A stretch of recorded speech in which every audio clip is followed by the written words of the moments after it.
I'm first. Woohoo.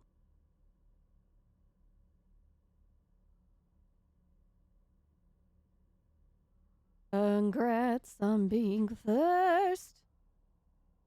Susie Ray.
Whoa, everybody. It's time to die. Hi. Where is everybody? It's so quiet in space. No one can hear Hey. you be a goofball in space. Nobody.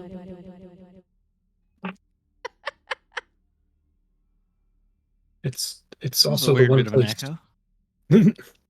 That was on purpose. It's also the one place not yet corrupted by capitalism. Space! So, tonight, we'll see how far you get. We'll see if we can escape a terrible situation. You have chosen to be a crew of crows aboard your vessel, the ICS Akeso, which is the interplanetary commercial ship. It is a free trade ship. It is a ship of freelancers who, I believe you agree that you adhere to the Spacer's Code typically, that you help those you find who need help. Yep. That you've been doing this for quite some time. And as corporations have expanded further and further throughout the reaches of space closer to inhabited planets and systems, that freelancers, crows, scavengers, vultures like yourselves have had to spread out further and further.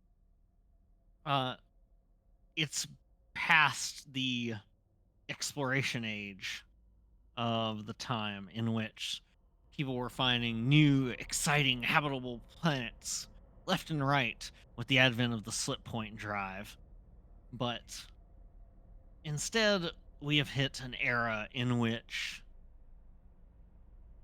mining and scrapping together and scraping a living is possible for those who are daring enough, such as your group.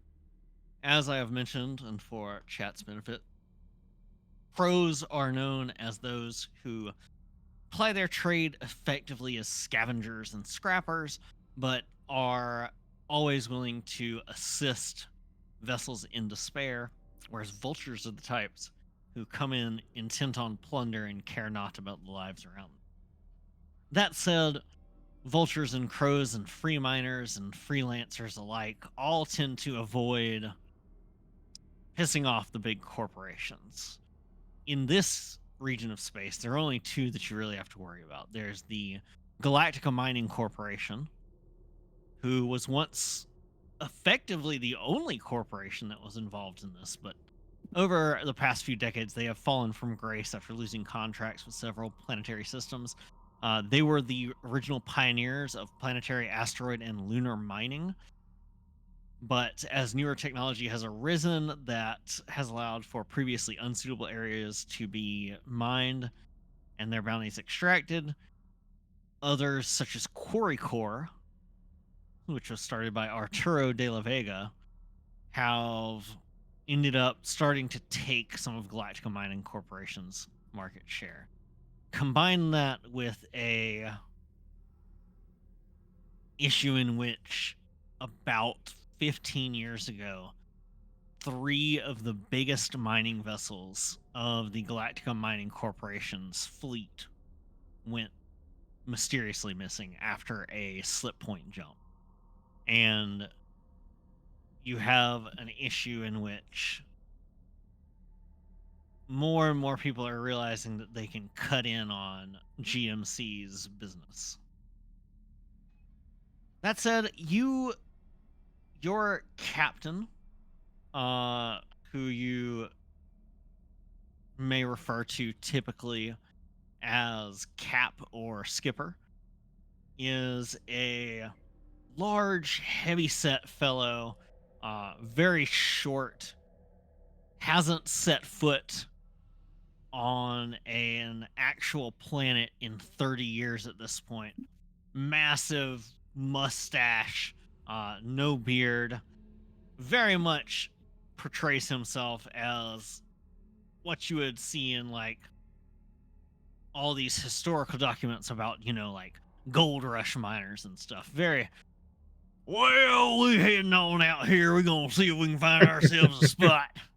And Skipper, as you typically refer to him as, has brought you all aside along with the other two members of the crew who are a medical technician slash quartermaster and a communications specialist, and has taken you aside. You've been in slip point jump for over 24 hours now, which is a long slip jump uh, in relation to what you usually do.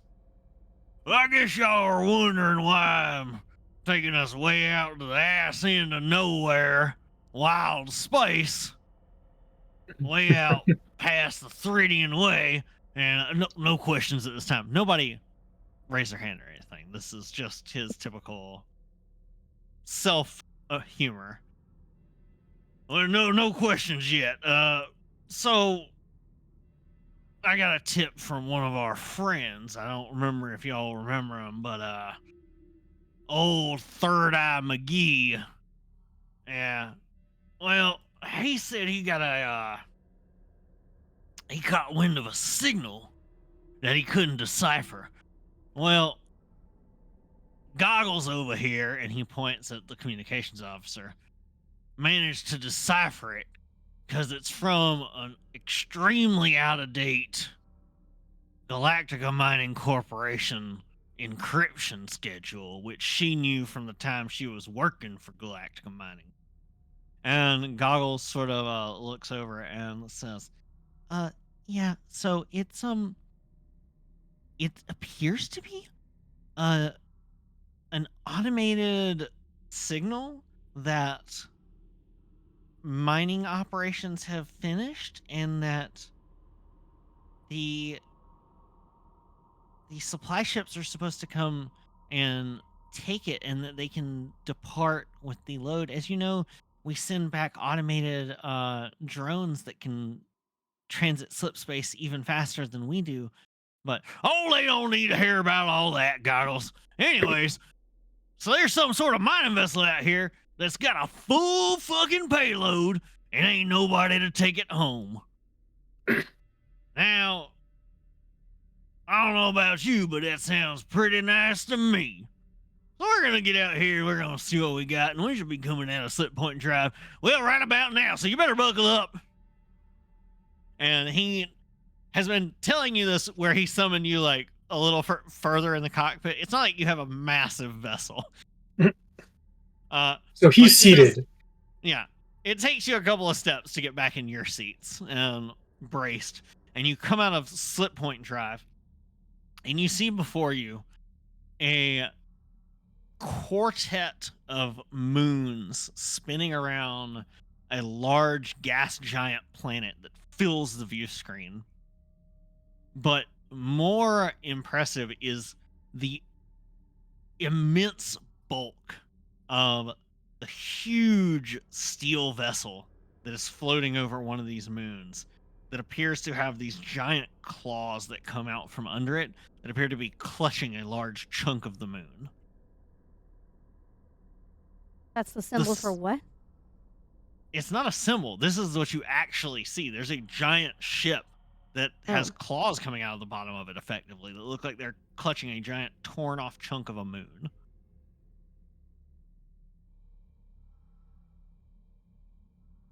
Skipper reaches down, takes out a cigar, which you've never seen him actually light. He just likes to chew on them. Sticks in his mouth, chews on it for a moment, and goes, Goggles, are we reading? Are we reading this right? There's no way. Let me check the transponder. It's the Takamori. You've heard of the Takamori because the Takamori is a legend at this point. It's one of 3 ships. In fact, it was the lead ship of the expedition that went missing 15 years ago. Holy shit. The Takamori is one of the largest and one of the most powerful of GMC's mining ships. Just the ship alone, regardless of what cargo it has, is worth more than you could have ever dreamed to make. And that's not even counting the bounty that's been out from GMC for returning the ship to them of 10 million credits. Huh. When she says it's the Takamori, the cigar he's chewing on falls out of his mouth to the floor. Hail them. See if they got anything. Sir, it's just the same automated beacon that's coming out. It looks like scanning. Are you getting these readings? Can you scan their reactor while I check for other signals? Yeah, I will, attempt to do as I was asked. Introduce yourself, please. Hi, my name is I'm a little bit, and, I am an engineer. I'm a bit of a nerd, short brunette, wears really large round glasses, like, I mean, like, almost comically big. And, she wears a zip-up hoodie over her overalls, and her overalls has many pockets with a bunch of little things she likes to carry, whether or not they're useful or not. She's got like toothpicks and things like that, and uh, she's always got a pen somewhere so she can write down notes, whether she has a pad of paper or not. I'm sure she could find a pad of paper if she needed to, or she just writes it on her arm, just whatever. She's got. Are we starting with one and one, or are we starting with the total of 4 points? You can give your total. So I guess it's 3 tech and 1 flesh. Yes. And am I going over my unique tool right now? You don't need to yet. Okay. I literally forgot what in the world I was supposed to be doing. You boot up your engineering console and you're scanning for power readings. And you can tell that the vessel is on basically not emergency power, but it's on backup power. Auxiliary power. The main engines are shut down and cold, and it looks like most of the vessel is just off. So the first thing you'd have to do in trying to salvage a vessel like this would be to get to engineering and get it running, get the engines on. Well, it appears to be on auxiliary power. Looks pretty dang cold. I don't think it's been on for a while. So the reactor's functional then, if it's got auxiliary power. Yeah. Well, ladies and gentlemen, I think we may have ourselves a payday. He looks over and goes, Raj, you seeing any side of their, you getting anything out here about their escort? Weren't there supposed to be 3 ships with them? Yeah, I don't know. I'm not getting anything on the scanners. They seem to be out here alone. That's a little unusual. Goggles, give me a wide frequency scan. See if you can pick up anything else, even on the fringes of the system. It takes a moment. Despite the fact that there's this massive payday in front of you, Skipper seems to be being a bit cautious. Your med tech is staring at it. Your med tech is a not fully human. Your med tech is what's known as a hybrid. Early on, with some genetic alterations, there were some people who were tested on to see if people could be made to be more resilient for space travel, have less issues with, calcium depletion, like issues with being in zero G for long times, things like that. She is the direct result of these sorts of things. She has um she has lidless black eyes that are like covered almost with like a clear armor, like a keratinous armor, and most of her body has this sort of chitinous plating instead of skin. Uh, and you know that unlike you guys who can survive maybe a minute to 2 minutes at most if you were exposed to the vacuum of space before you could get to like an airlock or something, and even then you'd have really, really bad injury. Uh, she's actually able to perform like extravehicular repairs and things for up to like an hour without a Hmm. spacesuit if necessary. So That protect at all costs. Got it.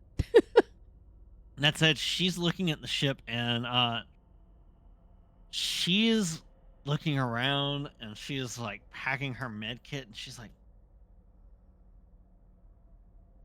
so nobody should be alive on there because the fact that uh supplies here, no, if the ship's here and there's no habitable planets, there won't be any survivors, so we don't have to worry about that. But we'll have to be careful about what we take and what you look for food and stuff because of the fact that anything that's not freeze dried or like that is not going to be worth having. So don't. I know they've got vending machines on these things. Don't take anything out of them unless you're certain it's non-perishable. Uh, Goggles looks over and goes, "No, that's a negative, boss. We've got nothing. There is no other vessels around, Skipper. What? How do you want to handle this? I mean, a haul this big, we should call in somebody else, right? The hell you talking about? We're talking 2 million credits for each of us, easy. Well, maybe a little more for me, considering it's my vessel that brought us out here. But you know what? For 10 million credits, I'm willing to split it even as long as we get the damn job done. How about that?" Did we catch the medtech's name? Not yet. Okay. Her name is, but I will tell you, her name is Ari. Uh, Skipper looks over and goes, "I'm guessing their automated docking system's offline then if they're on auxiliary power." Uh, their beacons are on, but the docking procedure, yeah, it's offline. All right, well, I'm going to take us on in manually. You see anything else I need to worry about? I picked Hey, up some garbled signals, but what else? Nothing else. hey, Skip. Do we gotta worry about any defense platforms for a vessel that big? Any sort of automated guns or anything? As he has just rested his hand on the throttle, he looks back to you and goes, "That's a damn good point. Uh, hey, Goggles, can you go ahead and get me some image magnification and can you look up whether these sort of ships had any sort of automatic defenses?" Goggles is our communicator. Yeah, she's the communication specialist.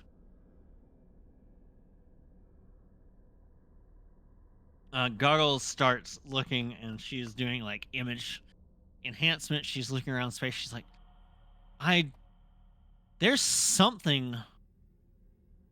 It does look like they've launched.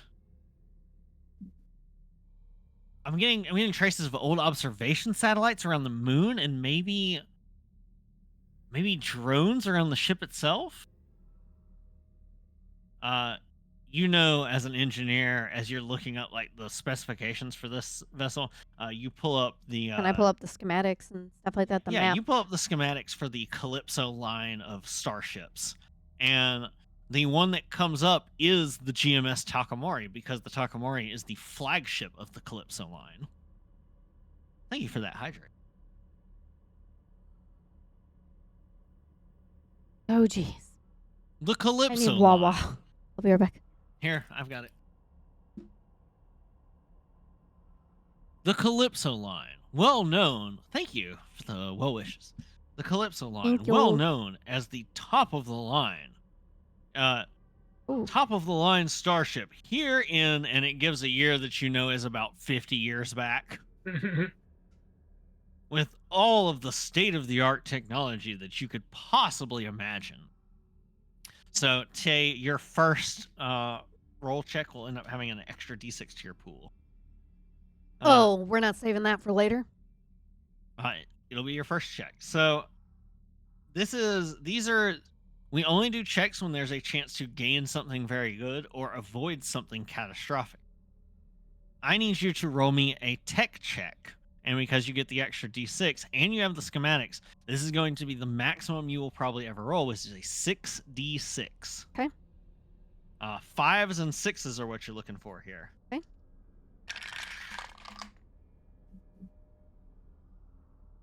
I see literally 1 6.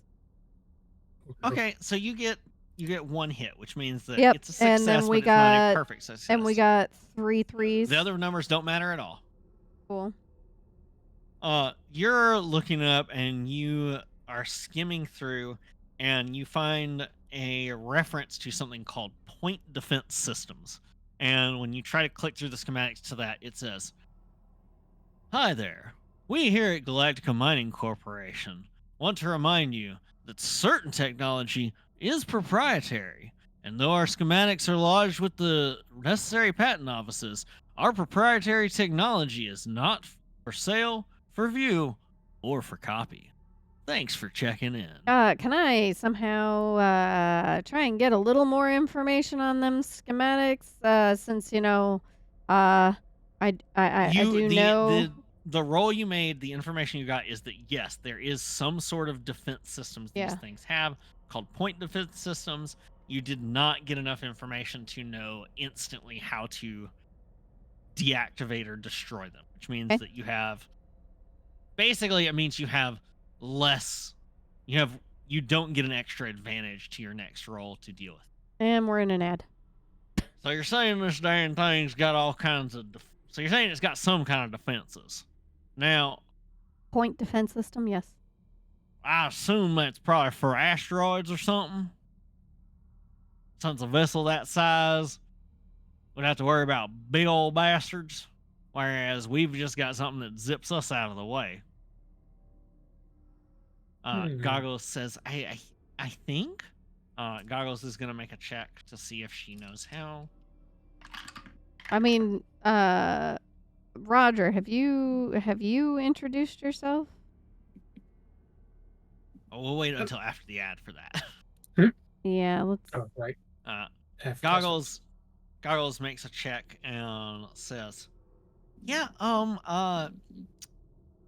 there, I'm not sure about this particular system since we don't know the model, but some of them, if you just go in real slow, they won't register you as an asteroid. And if it, because it gives enough time to see that you're in controlled flight. So if you make multiple maneuvers, it should know. But if it's configured to like ward off vultures or raiders, then that might be a bad choice. Uh, Goggles, do you happen to know anything about this model? I know you used to do some other harder freelancing. Ad break is done. So go ahead and introduce yourself, Roger. Yeah, I'm Roger Simmons. I'm a bit of a handyman. I used to be a soldier, but I got out after a really bad accident. Cost me my arm. It's okay though. Ding ding. Got a robotic prosthetic. It's pretty nice. Kind of a kind of a bit of extra muscle, extra hands around the place. I do a little bit of tinkering here or there, but it's not really my forte. Kind of messy, unkept look to me. Tool belt, overalls. Yeah, that's what's. I'm just kind of here. It's me. It's Raj.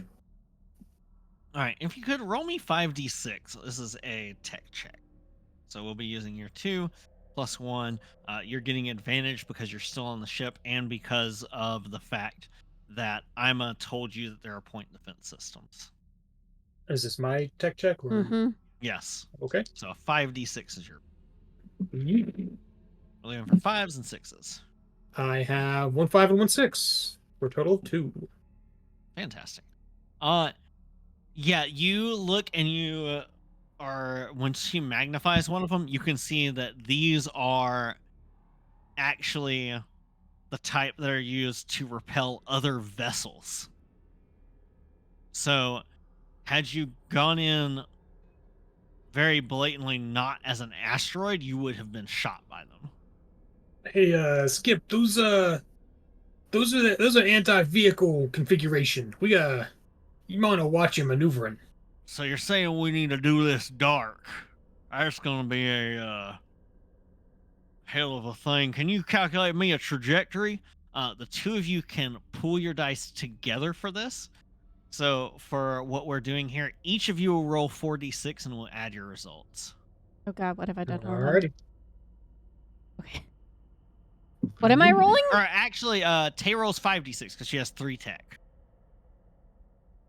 So you roll 4d6 and she rolls 5. Okay. And we're going to pool your results. I'm gonna use my nil day dice, Duke dice, metal dice, the other Duke. As you see that Liquid he's core. basically sent instructions to your consoles to help calculate a trajectory to get in a single thrust. And then he's going to shut all the systems off. I got 1 6 and 1 5. I don't remember if a 5 is a hit. 5 is a hit. And I have 1 5. So that's a That total is of 3 hits. Job well done. You're able to give him a trajectory and he goes, hold on to your butts. Moves the ship into place, gooses the throttle a little bit, and says, all right, Goggles, you tell me when to cut it out. Tell me as soon as we detect any signal. He's got his hand hovering over the emergency shutoff switch. Goggles is gonna make a roll. She's like, I'm getting some other kind of signal as well. I'm trying to decode it as quickly as I can before we're gonna have to. Once we're in there, I'm not gonna get any external signal. And she's frantically trying to record it. And goes, Goggles, I need you to button down and pay attention. When do I need to She goes, now! And he slams the button. Every screen, every light, everything goes dark. Your ship coasts in silence. Skipper leans back in the thing, turns fully away from the viewport, not even watching as you approach. Looks at the rest of the crew and goes, well, that's about all I'm gonna get to do for right now.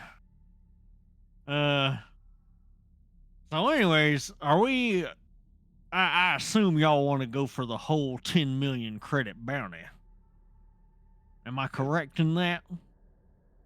I mean, who wouldn't?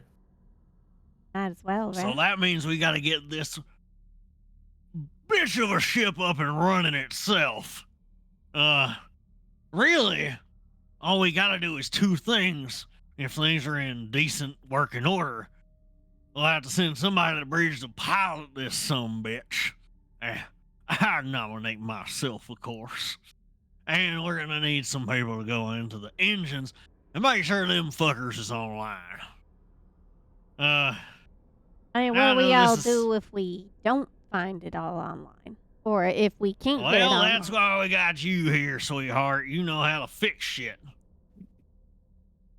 And you ain't too bad either, Raj, but, you know, we ain't got to worry about no survivors of this thing being out here for what, 15? 16. I think it just became about 16. Hell, it don't matter if it's 15 or 16. They dead as doornails. They still on that damn thing. Anyways, if you see any bodies or whatnot, you know the rules. Be respectful. Don't if they're in the way, try not to, scatter whatever's left of them all over the place, because then we gotta, package it up, make sure it gets to the families and whatnot. I'm trying to actually find Maybe the I space should. code right now. Maybe we should have called somebody and asked about that. Maybe the ship suddenly like rocks for a second, and he goes, "The hell was that?"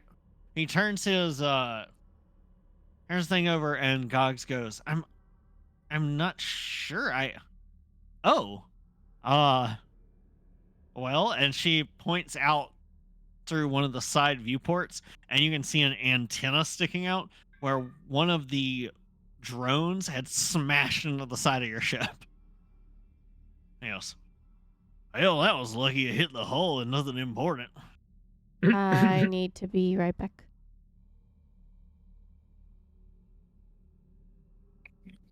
Now, Skip, quick question. Yeah. In the off chance we run into any sort of automated systems on the ship, what's our policy on if we gotta, take them out? Trash anything you gotta. As long as the ship runs, we get the bounty. The bounty didn't say anything about how intact it had to be.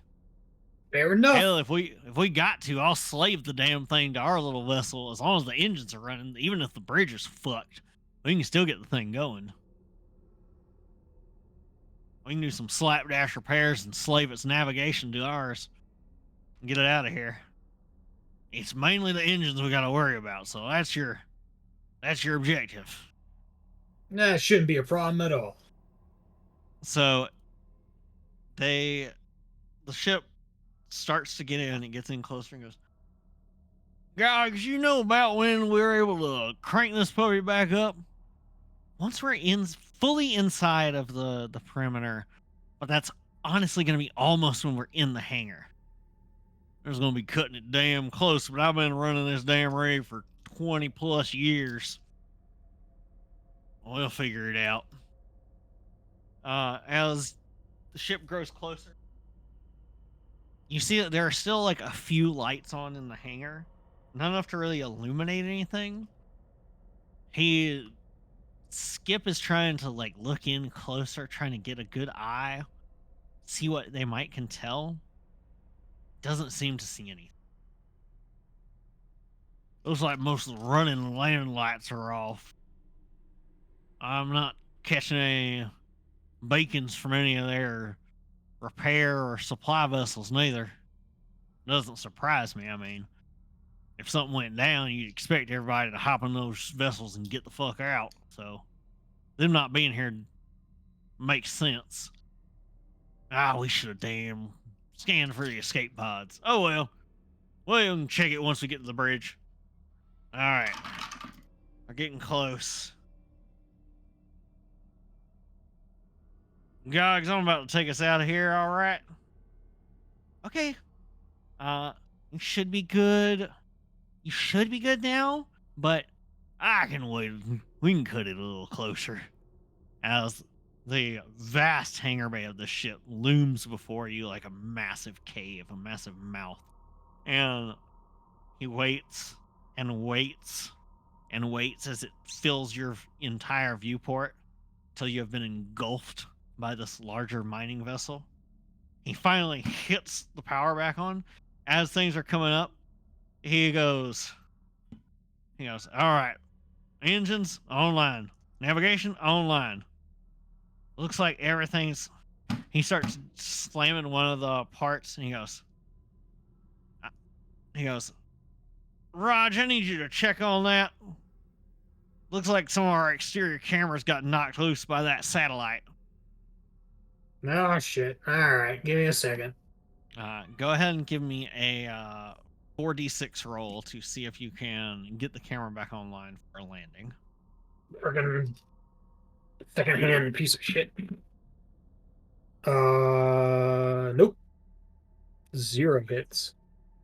As you're trying to do this and you scan for it, it's about that moment that you hear something that you didn't hear before. You hear a sort of noise. And you realize Skip? as you say that the drone that slammed into the side of your ship must have made a hairline pressure leak. And now that you're in an atmosphere, you can hear the unequal atmosphere of your ship leaking out into the hangar. Skip, we got a breach. Well, I can't do fucking nothing about it. Ari can't get out of the hole right now. We're landing this fucker. And he's got the engine's goosed. He's bringing it in, but that leak, you hear an ominous from the metal of your ship, Oh, shit. and it goes from a to a. And he goes, "Get your damn helmets on!" And Ari goes to get hers on, or Ari goes to put one on Skipper as Gogs is reaching for hers, and the ship suddenly jolts to one side as he says, "What the hell?" As your ship impacted on something on the side that the camera is broken on, and immediately spins, and he's frantically trying to fix it. And he goes, "This is gonna be a rough one. Make sure you're all tightened in." Ari has just finished putting his helmet on and does not have time to strap in as the ship slams down hard. Uh, Go ahead and each of you roll me. I need a 4d6 from Raj and 3d6 from, or 2d6. No, 3d6 from Ima. Two hits. Okay. One So hit. One hit, I guess. Because yeah, I got 42. So both of you managed to get your helmets on in time, and as the ship comes in for a hard landing, you are already strapped in, so you're okay for the moment. It slams down. All sorts of yellow and orange and red warning lights are up on your boards. A few sparks come out, and Ari goes to the hatch and goes, "I'm reading a partial." Goes, "I'm reading a partial atmosphere. I'm gonna open it to equalize the pressure." And she grabs at it and wrenches the thing open. She hits an override because the pressure's not fully equalized, and the door slams open into the side, and you are in the hangar bay.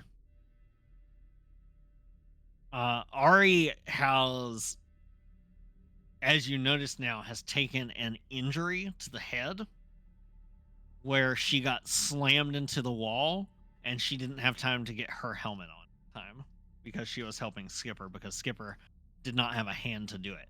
And Ari knew if the hull breached, she could survive and Skipper could not. Skipper goes, "Well, fuck me. All right, well." He's looking over the ratings. "We still got our slip point drive functional." I tap something on the engines. "Main engines are working, but looks like the port side maneuvering jets are fucked." "The hell did I hit?" And Ari has stepped a little further outside and goes, "I think I know what you hit." He goes, "Well, don't keep it a mystery, darling. Tell me what it was." She goes, "You hit what was left of their repair ship." "What do you mean, what was left of it?" And he uh, grabs a pistol that he's always kept. This is an ultra antique Colt revolver that he's got. Checks it, grabs a couple of speed loaders. You have no idea if these work. Your money bets on no. No, yeah. But he likes the affectation of a space cowboy. You do see that he also has a. He starts grabbing out radios. He hands them to each of you, and he. Ari's going ahead, and Ari is grabbing basically like medical supplies, stuff like that. Who has an injury? Ari does, your med tech. Ari hit her head. Is that right? Yes. She has a pretty gnarly scalp wound, but because of the fact that she's one of these hybrid people, Yeah. she's not bleeding much from it. But you see, like, there's a crack in like her armored plating, Yeah. which means you're not sure how that would affect her space worthiness. Hmm. She she looks out, and as you all sort of step out of your vessel, uh, Goggles goes ahead and sets up like a little gangplank sort of thing that lets you step off to walk onto the catwalks that lead towards the flight deck. And you look over and you see that the repair vessel for the ship, the one that was remaining, is basically impacted into the wall of the hangar on the side of your ship that had the blind camera. Almost like it was rammed there at full speed and has exploded. What ran into it full speed? The Repair repair ship. ship for this vessel itself. Skip looks at it and goes, hell, somebody took their joyriding a little too crazy. Guess they know why they didn't just fix the damn thing. That makes me think that there might be a problem. It might be outside, so make sure your suits don't get any tears in them, all right? You might be having to do some extra vehicular stuff. He checks his readout and goes, we got about a 70% atmosphere in here, so let's go to the flight deck. It looks like it's sealed off. He starts leading the way towards flight deck. Is our vessel flight worthy right now? Like, could we very easily get it up and doesn't go? have any maneuvering jets, is the problem. You could get it out of here very, very, very carefully, but it would be annoying. And you now have lost a bunch of money because of the fact that you have to repair that whenever you get back. These are not cheap repairs. Well, that will also make it more difficult to leave in general because of the point. Yeah, but we ain't Point planning to defense leave this system. damn thing until we get it fucking running itself. We're gonna just fly this damn thing out of here. That's how we're getting 10 million credits. Fuck it. I mean, is it common for these giant ass ships to suddenly be? No. I was like, oh, That's don't why you this find that's why this a is little like odd? a legendary ghost ship. I was like, that's a little odd. Their repair ship is crashed into the ship. Like maybe someone don't mean- want it repaired. I don't know. Shit happens in space, you know? I mean, hell, he just points at your ship. Shit happens. I'm not too worried about it. We're sitting on a 10 million. Honestly, they probably gonna give us more than that when we can get this thing back. It's according to the messages, the hold is full, right? You realize Garros has just been like staring at her data pad the entire time with this message she received that she scrambled down just before you brought the ship in. Did you figure out what that message was? It's garbled. I'm not really sure. Like it's overlaid onto another message. I'm having trouble isolating the messages. I'm making some progress, but it's taking time. Is this something I can help with? She's like, I don't think so. Let's see let's worry about the ship first. She puts the data pad away, and as you guys approach, you see like a big giant video screen come up. It's got the Galactica Mining Corporation's logo, and it says, Galactica Mining Corporation. Welcome aboard the GMS Takamori, the finest vessel, plying its as static like rolls over the view screens and the noise. Ross the Thridian Way. Please, now that you've boarded, proceed direct light deck for security and tram access. Is this all The static? GMS Takamori pride of the fleet. The Takamori is the flagship Lipso line of Galactica Mining Corps vessels. Yes, this is like an automated message, and these are like glitches or errors or like low power warnings that are sort of like interfering with it. If you'd like to be accessed through any terminal with the help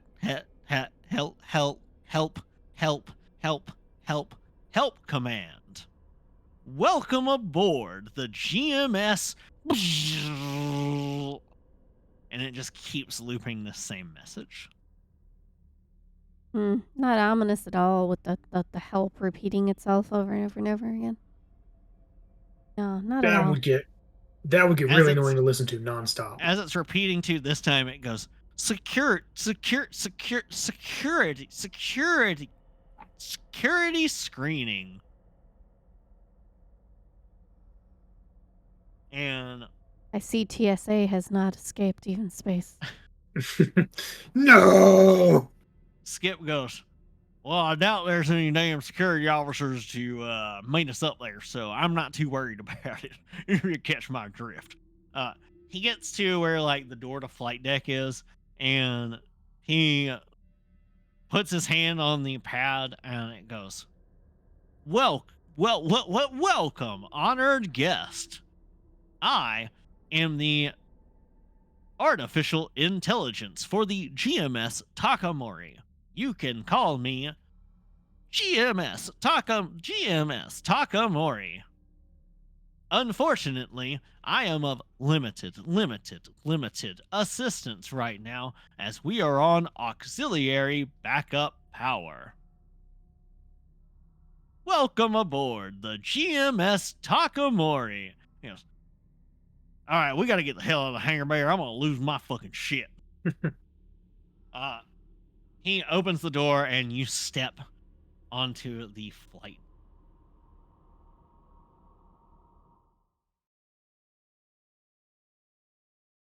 As you step inside the flight deck, There's a lot of flies. you see that there are like insects and buzzing things still here, and there are just like there's places where mold has like grown around the vents.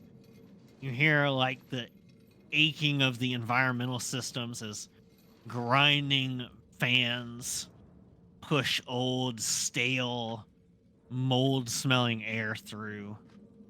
There's dust as you step through, dust just with every Yes. step. There are supply crates and things just strewn all over the place.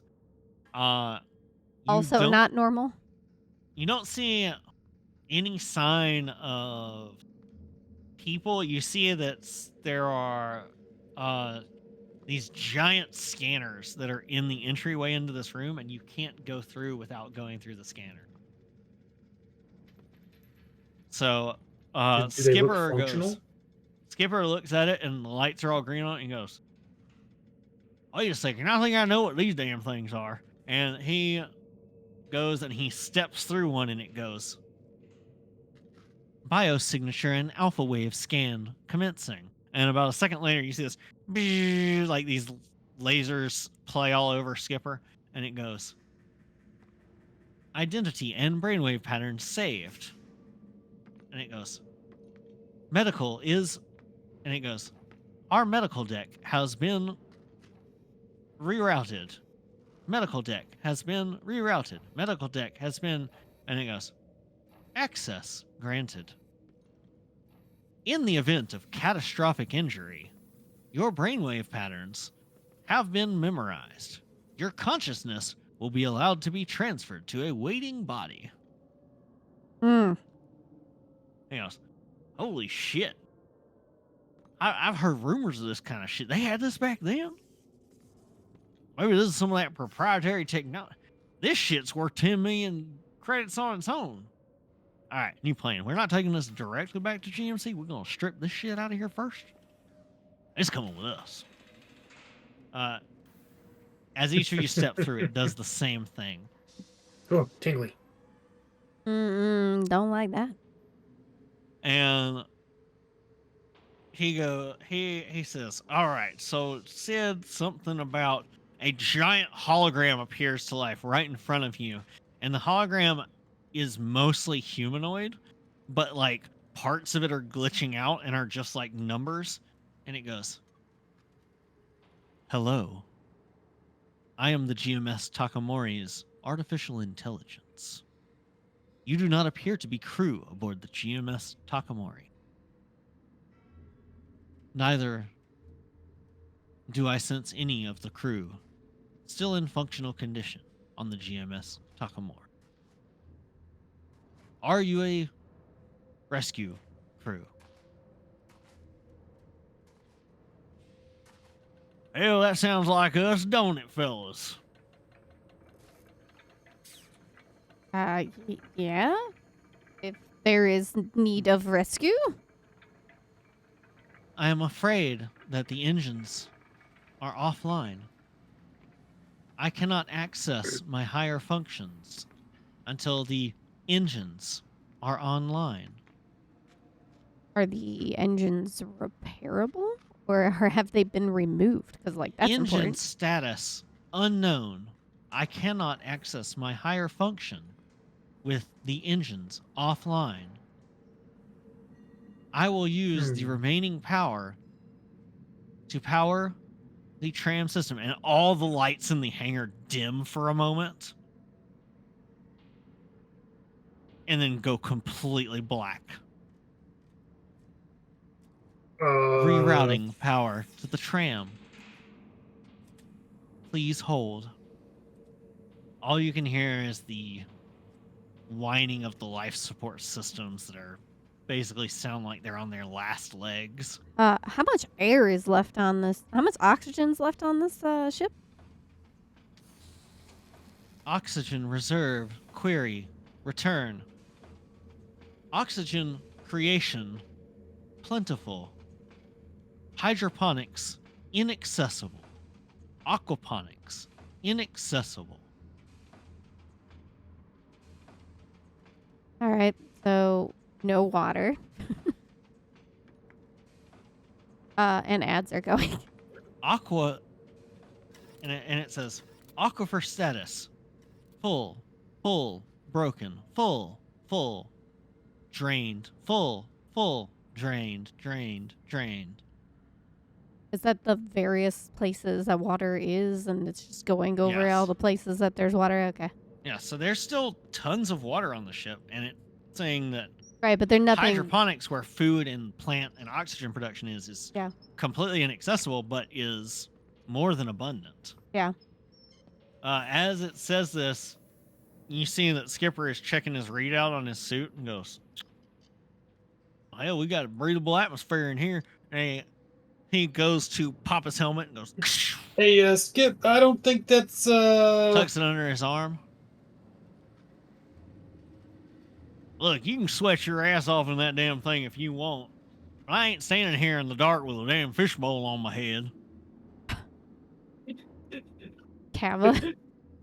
Breathable atmosphere. And he looks over and goes, anyways, and he reaches up and he finds the flashlight on his suit. There's that damn thing. You know, I don't think I've ever had to really use this thing. Usually got the ship's lights on. And lights flicker back on, but now only red emergency lights are on in the flight deck, painting everything in a crimson glow. Gross. And he goes, all right, you got that tram going? Yes, the 2 tram lines are now active. Please divert to engineering and repair the engines. You will also need to make sure that the engines are bypassed from the bridge command center. Well, hell, looks like we're splitting up then. Ari, why don't you go with them 2? if there's something that needs fixing on the outside of the ship, I think that's going to be you. I'm sure you can find yourself an extra EVA suit, too. Gogs, you're with me. We're going to go up to the bridge. We'll see what we can find out. Y'all handy types head on down to the engines. All right? He takes out the radio and flicks it on and goes, Channel 3? Test, Yeah. test, Oh over, gosh, it's over. already Yeah, it's already on there. Skipper, right here. You don't have to. Like feedback. All right, that's good enough. Goggles says, I doubt we're going to have great reception throughout the ship. I'll try and tap into the ship's communication systems as soon as I can, but I don't know if that's available on auxiliary power. The faster you get the engines up, the faster we'll have communications. What What was are we waiting around here for? Let's go. what was the last communication sent out from this ship? The AI goes, last communication log, reading out. I'm sorry, but it does not match any known word in any known language. It appears to have been a garbled mess of keystroke inputs. Okay. This could be due to a computer malfunction, a user error, or due to mechanical fault.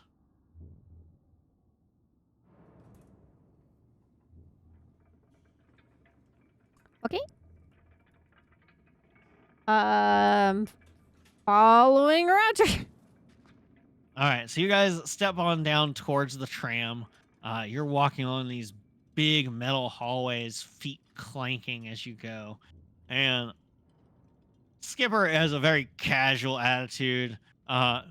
You see, he's got his helmet on one hand, the other one he's chewing on his cigar again with. And he's like, this thing works so damn big and unwieldy.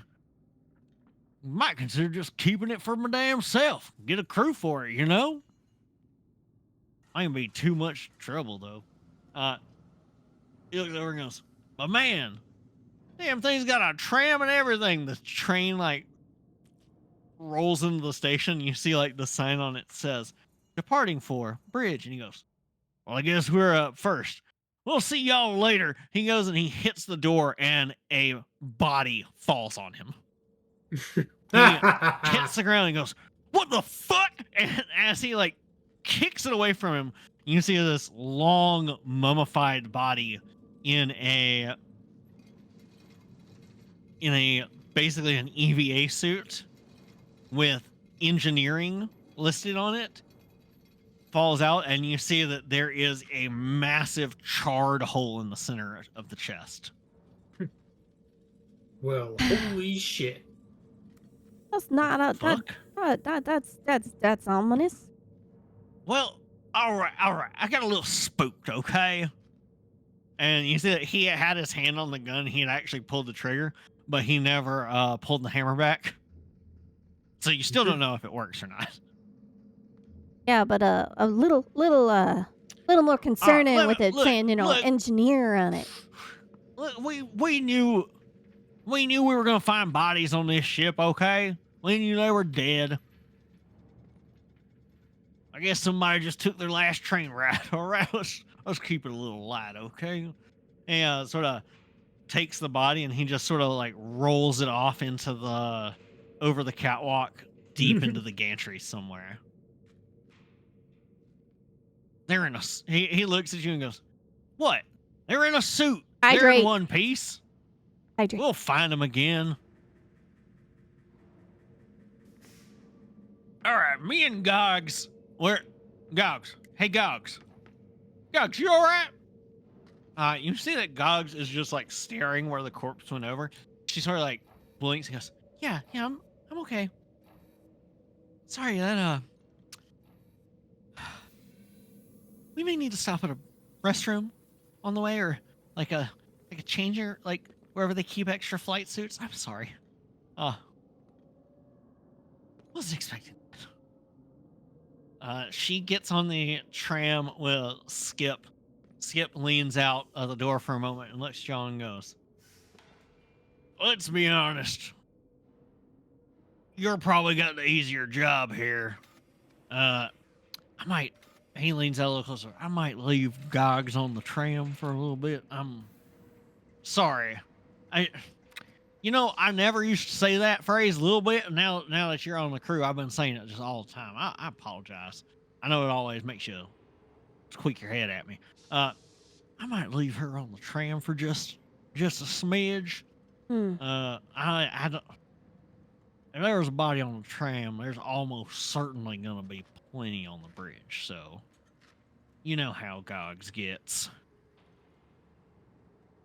Yeah. Yeah, yeah. All right. Well, good luck to y'all. Oh, listen. Anything happens right now, either our ship or this thing are our tickets out of here. If we want to make money, it's this thing. So, do your best, but don't do anything stupid. He hops in, he shuts the tram door, and it takes off. Another tram comes from like the waiting area and pulls in, and you see that this is the maintenance tram. It's much rougher looking, and there's no like plate that shows where it's going until you get inside, and the computer screen says departing for engineering. Ari gets on. Ari has like the med kit out and is like bandaging their head a little bit. Oh, none of y'all thinking that was a bit weird? Like, just getting in onto the ship and there's, Kind of had Honestly, a hole in them. I will say that like as crows, it's not surprising you to find dead bodies on ships. No, Like, but when we first got on the ship, there was a bunch of like supplies all Yeah. right there in the hangar, and that's not really where any of this belongs. So kind of assuming that, people got the hell out.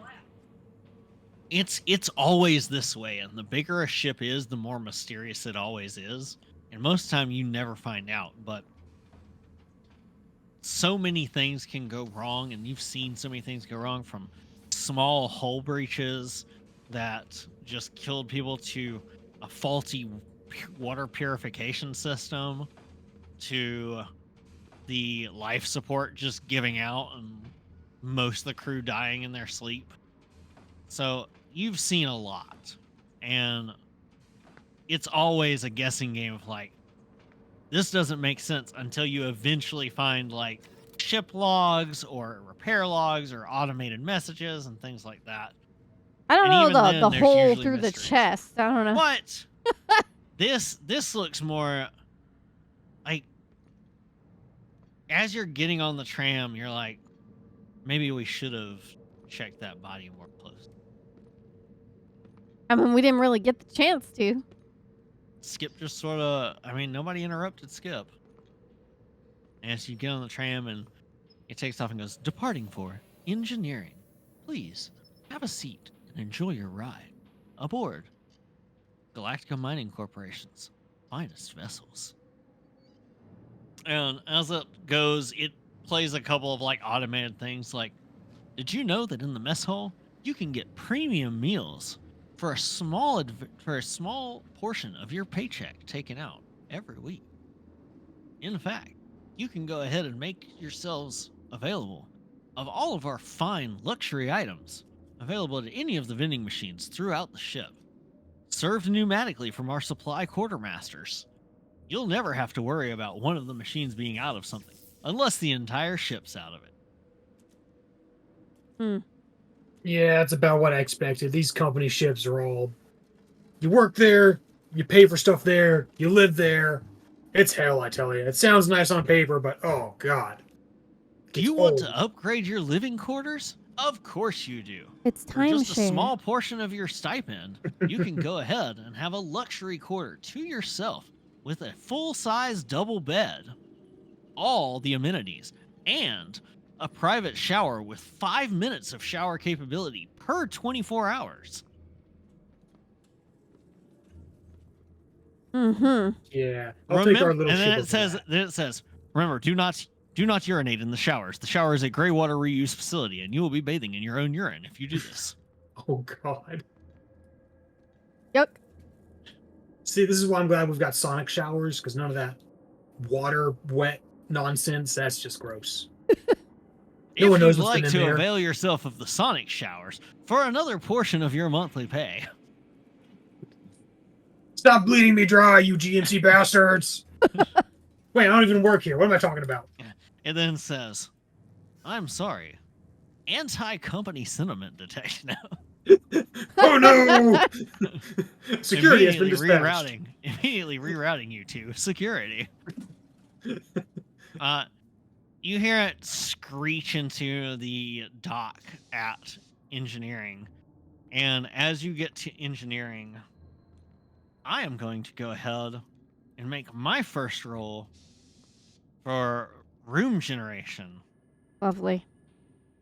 Yeah, So see, we're it wasn't gonna that easy. roll, Just one quick little tram ride. roll a couple of fun things I mean, here. I would have preferred to walk, but that's just me. As the doors open, you see that you're at the hallway into the place, and you see that there are there's just like this smoke that hovers almost like mist at your feet, and you see that there are huge like gouges and scratches all over the walls. May we pause for just a minute? Yeah. Before we start coming across some crazy monstrosities, are we aware of any sort of monstrosities in space that we may No. have encountered in past? As a things. crew that you would have encountered, you know that there are life forms in space, but there's basically no other sentient life forms in space that you've ever run across. Okay. Usually the most dangerous things you run into are malfunctioning robots, security devices, And other automated people. defenses, and people. Okay. Usually Turrets. the biggest thing is like people who have maybe been like the last survivor on a ship and Marooned. have like lost their mind. Yeah. And a lot of them you've been able to talk down, and some of them you've not. As you press into the next room, you open it up. Ari's saying, well, the good news is that it looks like there's not any lockdowns or anything going on here in engineering, and it looks like we're okay as far as that goes. And she opens the door, and it opens to basically like the engineering ready room, something that you would be very familiar with, Ima. It's basically a room that's going to have like all the tools, all the jumpsuits, all the safety equipment, Oh, there's your jumpsuit. all this kind of You stuff. needed And a as you replacement open suit? it up, before you can even say that, you are just stunned at what you see as like the lights flicker on automatically, and there are just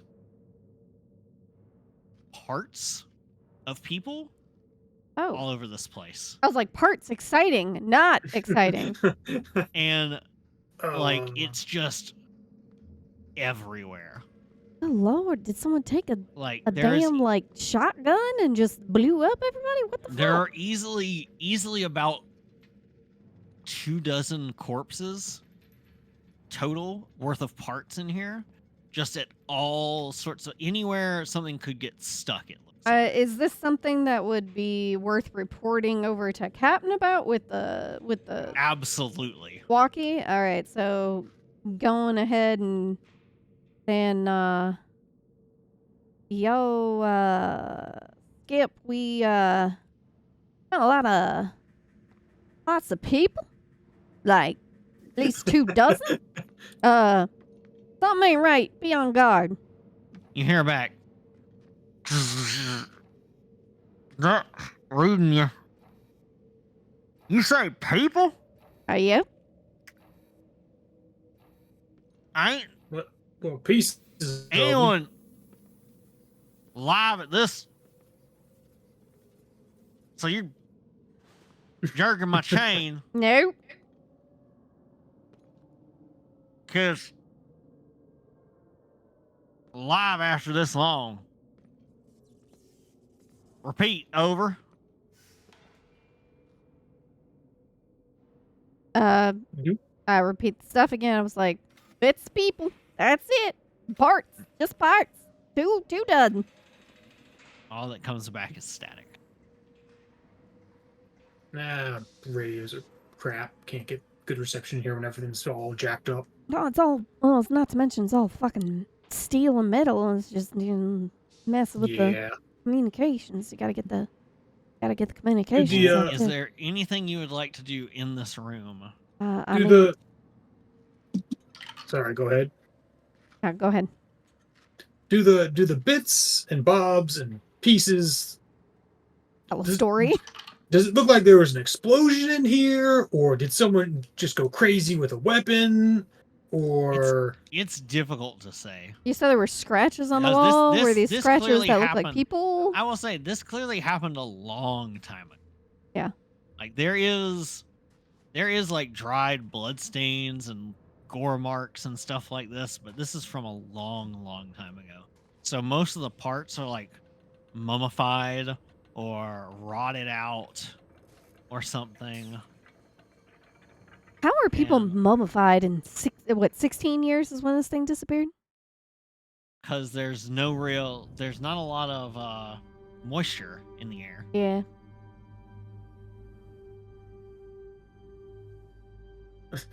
Raj bends down and kind of looks at some of the pieces, holds up a bone. Yeah, I'm finding this situation less and less humorous as this goes on. Something's up. You Yeah, can what's the hear bone? like Make a bone sparking. Is that real respectful? Like, I'm, like s- I I'm- understand hey, look, you're I'm making try- light of I'm- the situation. It was funny. It was funny. Like, don't get me wrong, but like, So is there anything in here you guys want to try and find, or should we just try and get to the engine? As Ari says. well, I mean, it might be worth searching a little bit. See Would what you the like to hell. make a search check? Yeah. Yeah, we need to try and figure out what the hell Well, happened here, and if sure. it's still a So, concern. Since this is an engineering area, so a search check is going to start with 2d6. This is engineering. I'm gonna say it's tech to find the stuff, so you'll add your tech, and So 3. because you have engineering as your specialty, you'll add an extra 2d6, and since you are a tinkerer, I'll let you add 1d6. So go Oh. ahead and roll. How many am I rolling then? So you would roll 7d6. Oh, well, Ooh. then I need another d6 then. And Raj is gonna roll 2d6 plus 2d6. Raj will roll 5d6. Okay. And Ari will only roll 3d6. Ah, damn. Only one hit.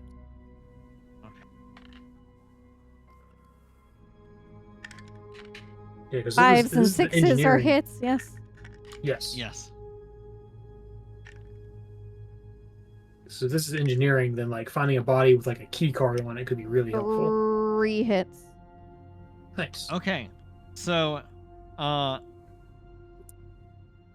you will go ahead and each of you, because of your successes here and because of some successes earlier, I'm going to go ahead and give each of you 5 XP points. Ooh. So you 5 have XP? 1 mark worth of XP. And Tay, I need you to roll 2d6, Get these all or out. you can spend a luck to pick your number. I forget what the heck these marks are. Let me double check here. From you, Zire, I need 2d6 as well. You can also spend a luck if you'd rather pick something from the columns on the search table in your book. Are we And grabbing something from the search table? Is that what it's for? yes, Ari's going to roll.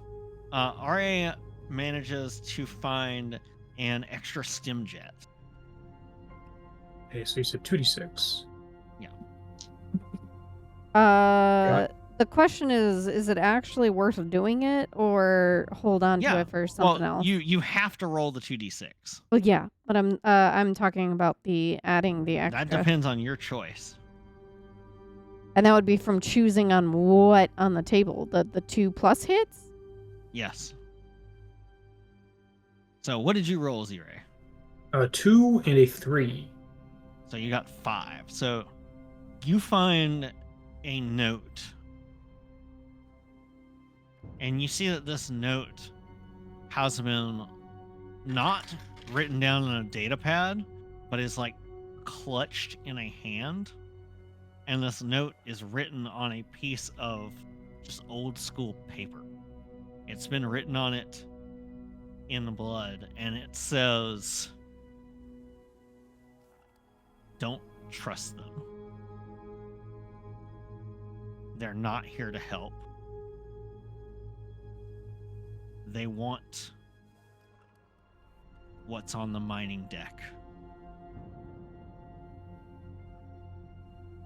He's not on your side.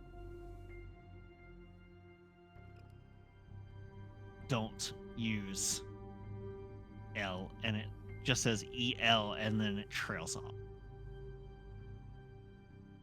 I rolled a 5 and a 2. Or a So you got a 7? 7. So you have found some incredibly useful materials, and you realize that most of these are spare parts. They're in a cart, and they look like somebody has already gathered up a bunch of items to repair the engines of the ship. Cool. I have to make it there. However, the cart has had a wheel smashed out. Okay.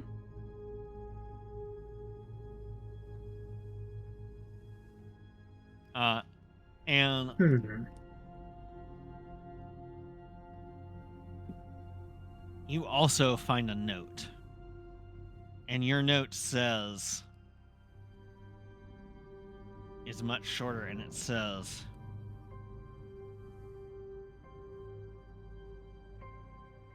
"Don't let them see. Don't help them, please." That's a weird note. Why would you write that down? As you're looking around this room, go ahead and each of you roll me. I need 4d6 from Z-Ray and 3d6 from Tay. Ari will roll 5d6 on the chat. Ooh, Only Ari one did hit. good. 1, 2, 3. As in So- those are what I rolled, so no hits. So you don't notice this, but Raj does. Raj, you notice that it's not just parts of people that are scattered in here. There are also dismantled and destroyed and dismembered, like engineering robots as well.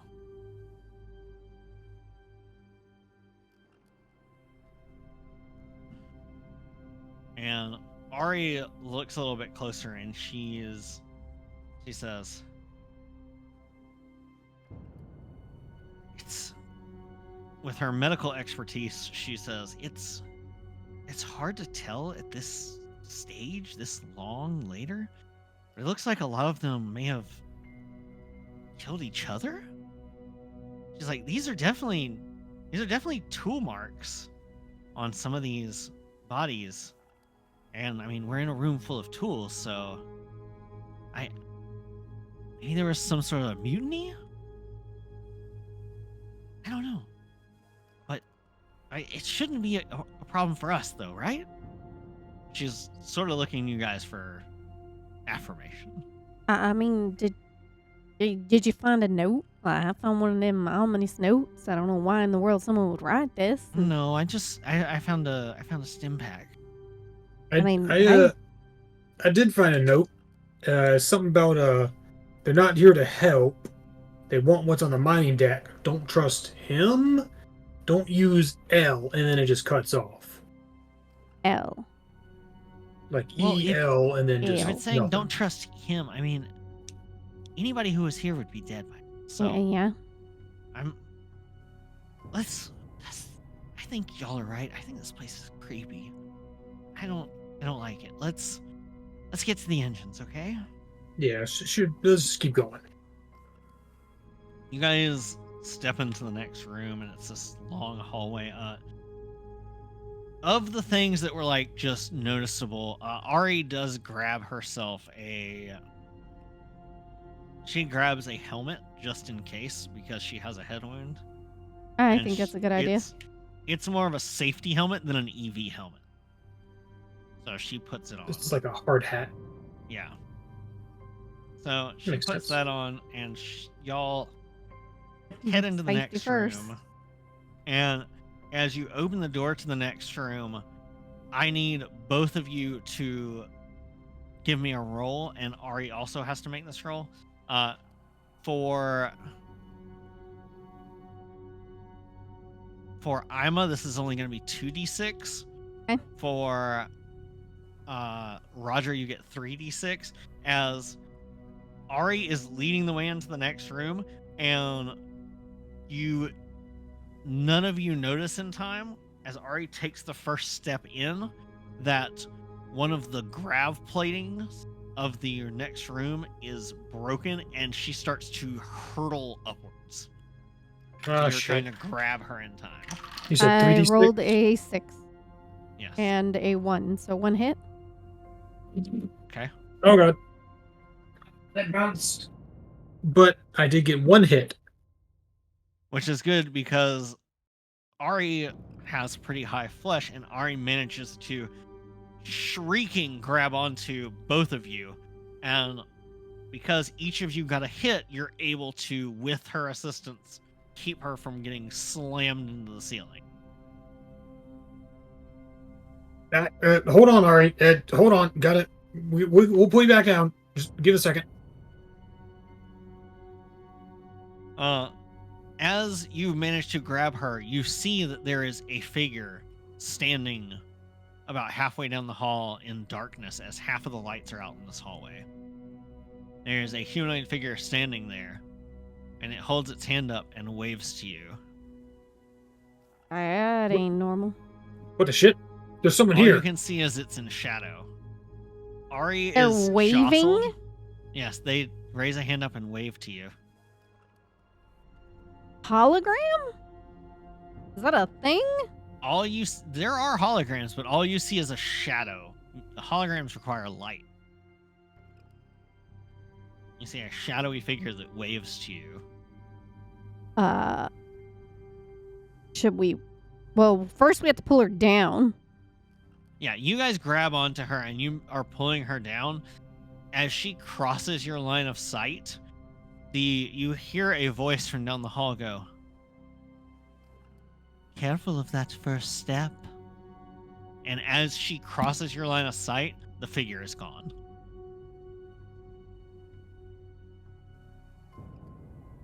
All right, y'all saw that, right? She goes, she sort of clipped the door, but because she had put on the helmet, she didn't take a wound. She looks at you and she goes, "I thought I heard something." Yeah, there was a shadow over there, and it said, "Careful of that That's- first step." Yeah, no, that not- definitely happened. No, that's not possible. Nobody could be alive on this ship. It's been 16 years. It's not possible. Oh, I'm just telling you what I saw If and heard. So unless there's like some this isn't noxious fumes going on, and I'm wearing my helm. this isn't some sort of prank y'all are playing on me, No. is it? Okay. No, there was definitely something there. You're able to shut off that broken floor plate now. This was a hazard that you bypassed. And you start heading down the hallway, and there are signs that say, like, to engines. You all have to turn on your suit lights, as most of the lights down here are off. There's the occasional flickering light or another.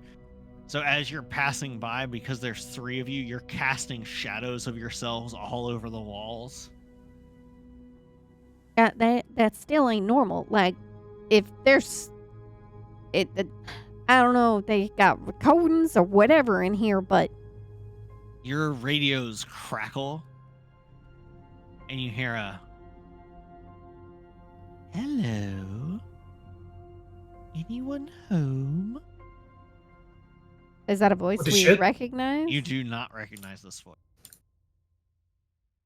Yeah, there's clearly people still on board There's some here. interference. Hello? Oh, somebody clearly... I saw you had radios.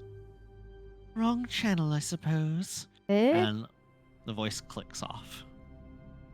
Yeah, no. Apparently somebody beat us here, so we might want to, skedaddle. Ari is going to try and compose themselves. Ari's breathing heavily, but holding on to themselves for the moment. Okay, we gotta get the fuck out of here. Yeah, We gotta I get back agree. to everybody else. Come on, we gotta fix these engines. Do we need to fix them let's go engines? faster. Is there something already If they're over not here? working, we gotta get the engines working so we can leave. Yeah, let's keep going. Ari will not go unless she's between the two right now. So who wants to go first? Raj will go first. All right, Roger, do you have your plasma cutter out? I would say at this point, yes, absolutely would Okay. have pulled some stuff out. I'm just saying that clearly somebody beat us here. I don't know if they're still here or what, but they're clearly talking to us in the radios. Why the fuck are we still here? Why aren't we You- just turn tail and go? Because the maneuvering jets are broken on our vessel already. If we try and get out with half our cameras out and the maneuvering jets out, it could go really bad.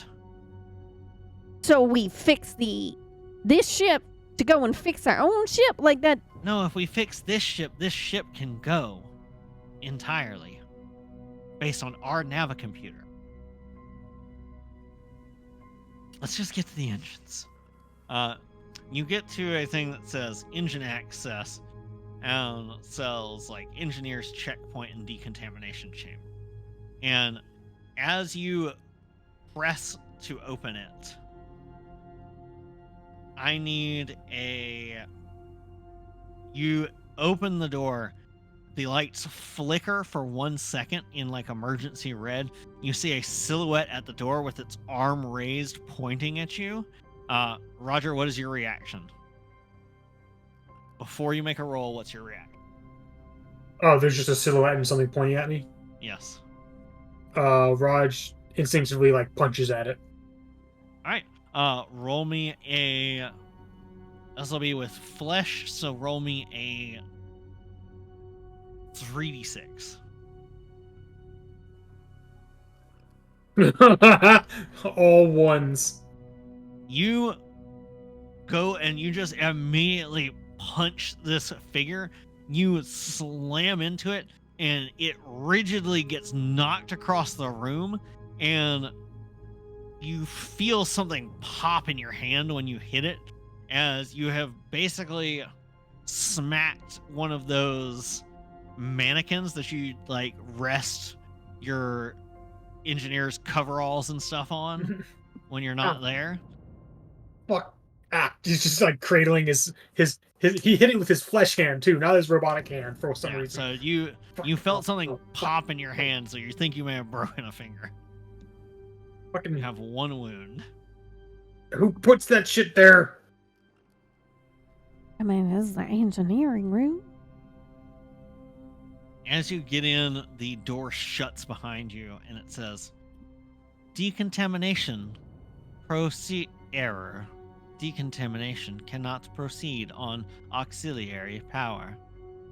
Please proceed to engines." And as you enter the engines room, need to roll some things.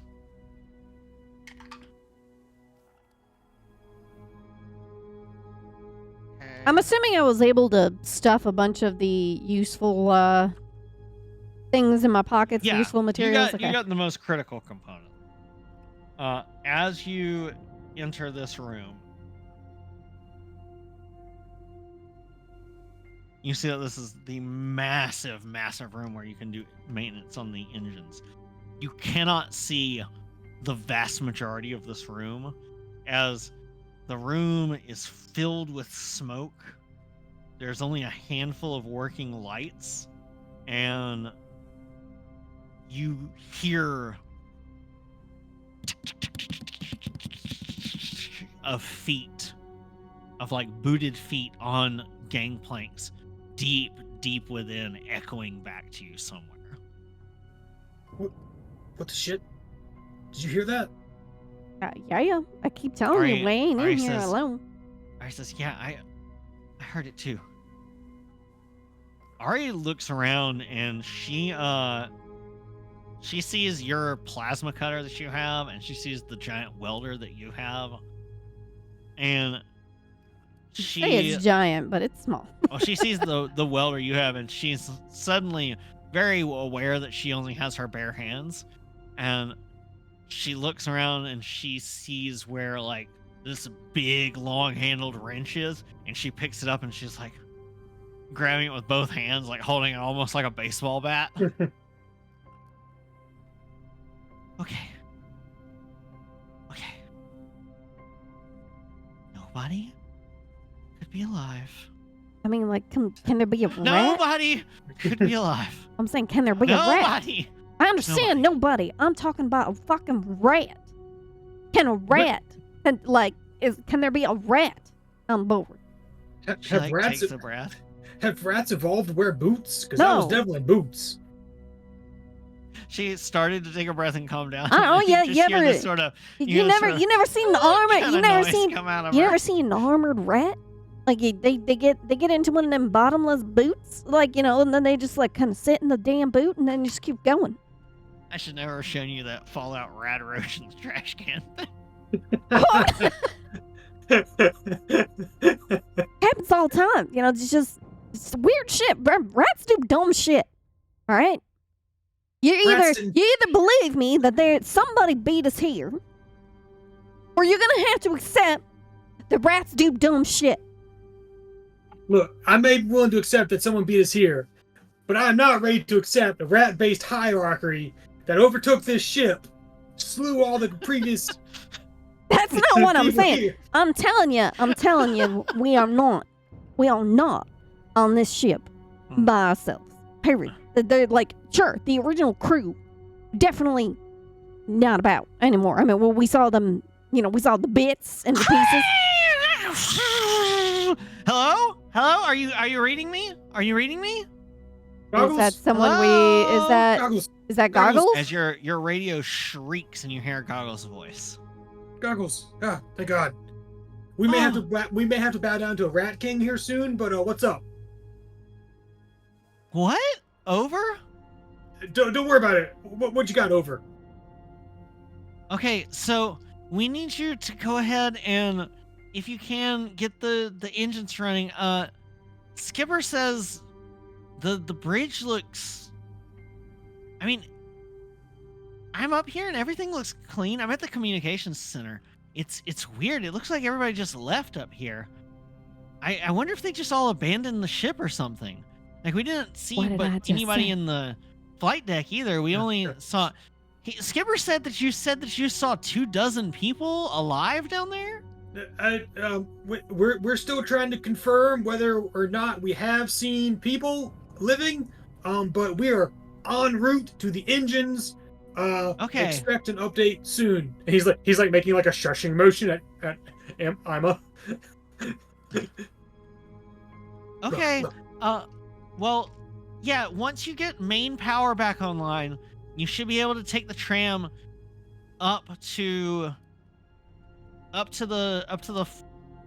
flight deck to repair our ship, or you can take it up to the bridge if we still need you for anything else. But we can't even get a good readout on things up here. And hell, shove over and y'all quit the dally and quit the chatting and stuff. Look, if things are still going fine, y'all still got all your parts and you're still breathing, just get the fucking engines working. Let's get the fuck on with this job. I'm ready to be a damn millionaire. I don't know about y'all. That's Skipper over and out. And you hear it. Look, Ima. Goggles is already freaking out enough. We don't need to tell her about all the bits and pieces that we found. Can we just get this done? I would like to go. Let's go and keep an eye out for rats wearing boots. Ari is clutching onto that. That wrench like it's her lifeline. You guys move over to the engine. The first engine you see, you realize that it's not damaged. It's just been fully manually disconnected. Like all the breakers have been flipped. All of the switches have been pulled. Somebody did like a controlled shutdown of the first of 4 of the main engines. Yeah, none of this is normal. None of this is that's- normal. The second engine, as you check, has also been just manually shut down. You notice that these 2 engines, like on a ship this side, these engines cannot make the ship jump to slip point space, and that honestly, with a ship this size, they would not last long. And you can see that it's not got for like sublight travel and for just powering the ship, that the readouts on these 2 engines show that they're running at about a quarter of the fuel gauge. Now, fuel doesn't matter much once you get a ship into slip space. It's everything outside of slip space that just gobbles up fuel. Yeah. So Wait, so why would they shut off their engines on purpose? The only There thing are I still- can think of is something going on with the tech. If they can't There are figure still out what's going on with it, you might as well turn it off so it don't keep doing even more harm than good. So there are still 2 other engines, and as you get to the third one, this one looks like it was attacked, almost like the scene you saw when you came into engineering. Like you recognize like plasma cutter shots just being taken to the cablings and the cords, and you see that the main control board has been ripped out and just burned to a melted pile of goo below it. Well, that's This gonna make engine getting has that one been back up. fully sabotaged. That's I don't think we're getting that one back up online. You have the parts that you could potentially fix this, but you could get the ship to run on 3 engines if the final engine is reparable. Hmm. You get to the final one and you see that its control board has also been ripped out. And just this one looks like it was stomped to pieces. You see actual like boot prints and stuff on the ground. You see scrapes and scratches, and you also see a lot of like gouges and burn marks in the floor and on the walls and stuff. This one, it doesn't look like the engine itself has tool marks on it, and you can see that some of the parts of this engine don't line up. Like somebody started to repair it and didn't finish. I'm just saying that as an engineer, this some fucky wucky shit right here. No engineer. The technical term is fucky wucky shit. No engineer would just randomly decide to do this unless there was just absolutely nothing else they can fucking do. If something's going absolutely fucking haywire and you just can't. You take it out. You take it out into the backyard, okay? Like that's just what you gotta do. But can you fix it? yeah, I could fix it, but should I? That's the question here. Well, I mean, we either fix this or we fix our ship. But either way, this thing needs to move if we're getting our payday. I mean, I'll fix it, but I don't know if we're gonna like it. Or ahead. you keep Go watch. I'm gonna see if I can look around and find some shit in here. All right, so Ari's like, "Oh, okay, and Ari is, she takes out an auxiliary flashlight, like the emergency one that's strapped to the leg of the suit that she wears, that you all wear. This is like meant to be if your suit's light breaks, but she's using it so she can have more light. So she's holding the wrench in one hand, the flashlight in the other, looking around, trying to see what made that noise earlier. Are you guys gonna start repairing the engines? I mean, I gotta do my job, but the people telling me to fucking Alright. fix shit, even though clearly ahead someone said and- no. Give me this is going to be because you got the parts earlier, you'll do it with an advantage on this. So it's going to be 5d6, please. Okay.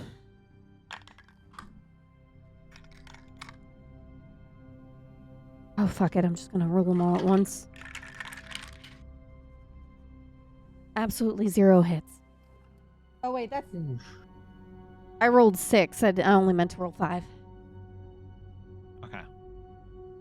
You're working on it and you're staring at it and you realize that like it's not just that the parts on this one that looked repairable have not been like properly repaired. It looks like somebody was trying to repair it who had no real idea of what they were doing or who couldn't correctly manipulate it. Like something's just very off about this. Fucking noob was working on this last. If you knew who was working on this last, you would be furious with them. It looks disgusting. It's terrible. It's an awful job.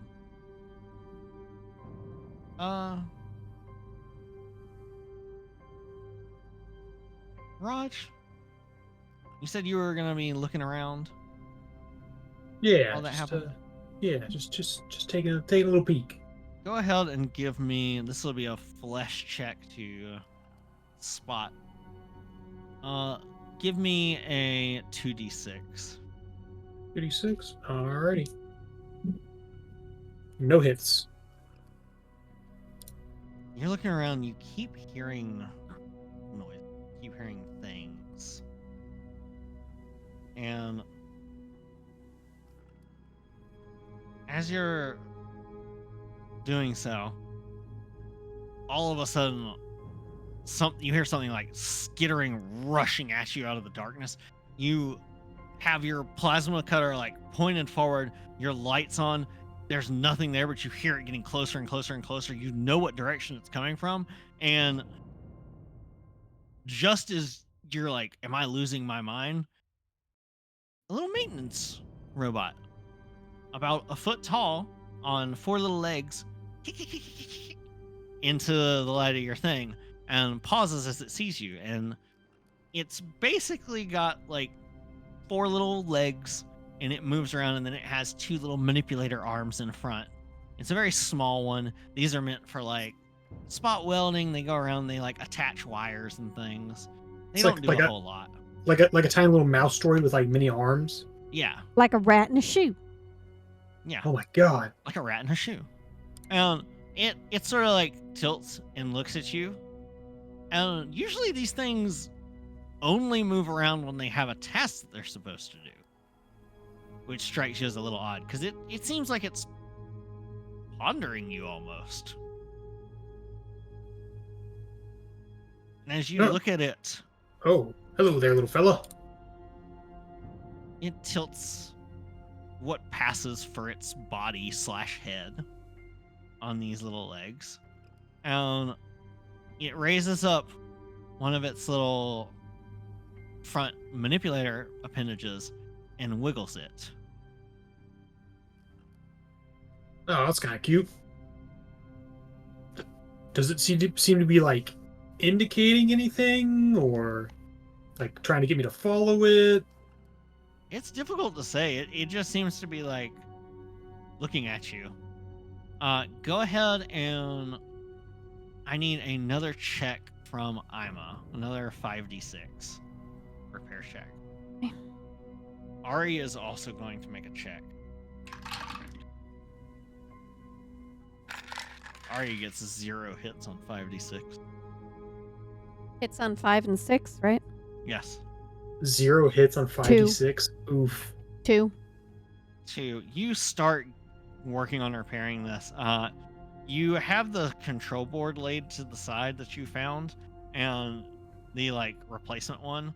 You're basically having to unscrew, reattach these big hoses and tubes. You're having to tighten things down. You attach a bunch of things on there.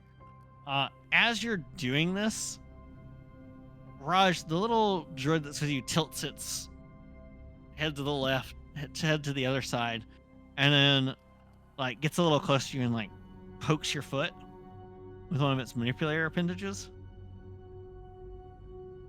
And then it looks back up at you and waves, like wiggles its arm again. And you see it specifically wiggling the arm that corresponds with your robotic arm. Raj will wave at it with his robotic prosthetic. He It's raises just a up, little, raises up both little. its little appendage arms, like, woo! Hey, there's a cute little droid over here. And then it skitters up onto your shoulder. Oh shit. Oh, okay. You got a buddy now. Yeah, there's a little maintenance droid. It's kind of cute. As it's right here on your shoulder, what you couldn't see before is you see that in amongst its parts, there is... You can't tell what it once was, but there's definitely some piece of rotting flesh stuck in its gears, up inside of it. As it was walking by, it got it stuck in itself or something. Oh, that's. he's acting like it's cute. He's trying not to gag. Smiling. Oh god. Emma, give me one more repair check, please, for this engine. Reminder that you do have luck and you also 2 hits. have will. But those are very important things that you might want to say. 2 more hits. Fantastic. You've managed to slam the control panel into this. You get it set up and ready, and you're like, okay, this seems fine. All that remains on this one is that you'd have to physically push all the switches and flips and things. And as you do that, are you going to go over to the one that was completely trashed and trying to repair that, or are you content with just having 3 of 4 engines available? I mean, I can at least take a glance at it and see if I can't get it working, but obviously I'm gonna give it one go and then be like, yeah, no. It's if I don't get Okay. good results, I'm gonna be like, I ain't getting All far. right, so you walk over to that, and Ari is going to make another check. Ari looks to you and she says, I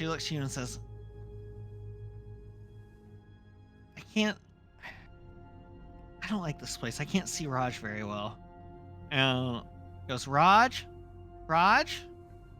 You can hear her, but you're on the other side of one of these things. I'll be right over. Hold on, just looking around. Okay. I'm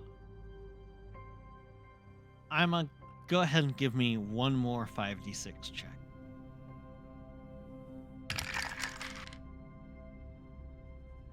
Three hits.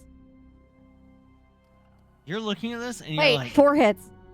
You're looking at this and you're like, oh, this is fixable. And you start to it, and it's as you're doing it and as you go to slide, you start with the control board because that's the easiest thing and won't require moving around as much.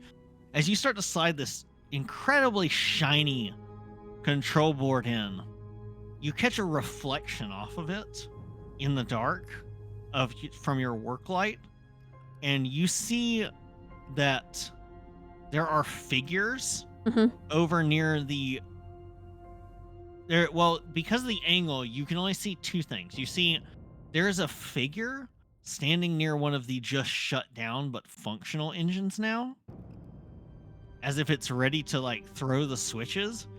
And you also see that there is something watching you.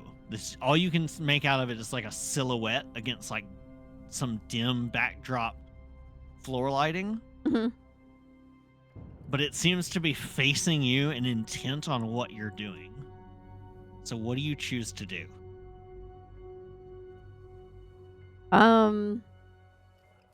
Right now, it seems like all these figures are doing is standing there, waiting for something.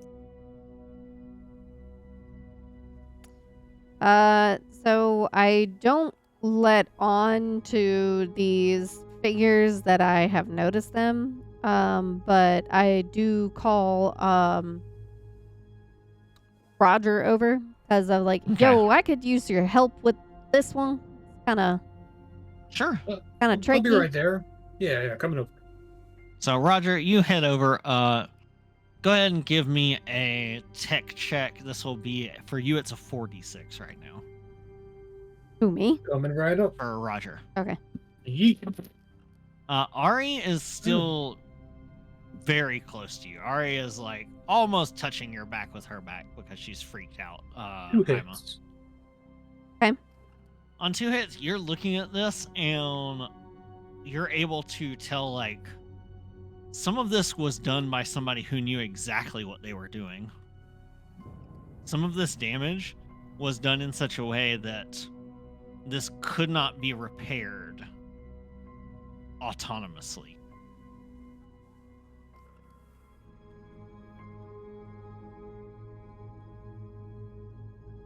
Was that information for That was for Roger. Roger? Okay. You would have gathered that information as well with your Oh forehead. yeah, I even commented on it. I was like, So- this so- ain't normal. So what you're saying is a human engineer could have found like a workaround, but something that was automated to repair this wouldn't be able to find an easy fix. Correct. Yeah. Or somebody who So- didn't know engineering could not fix it. A person who didn't know engineering still couldn't have fixed it as well. Someone went out of their way to really dismantle this thing, didn't they? I'm gonna pause for a second. Yeah. So Tire, I kind of wanna tell Roger, hey, can you do me a favor and point your plasma cutter towards, and then the direction that I noticed the figures. The one watching you or the one Yeah. who's ready at the other engine? That's where I'm unsure, because I don't know my welder if it can reach either of those targets. Your welder requires them to basically be in melee with you. Okay. So which one is the closer one for me? The closer one is the one watching you. It looks like it's close enough that if it were a person and they just broke into a dead sprint, they could be on top of you in a few seconds.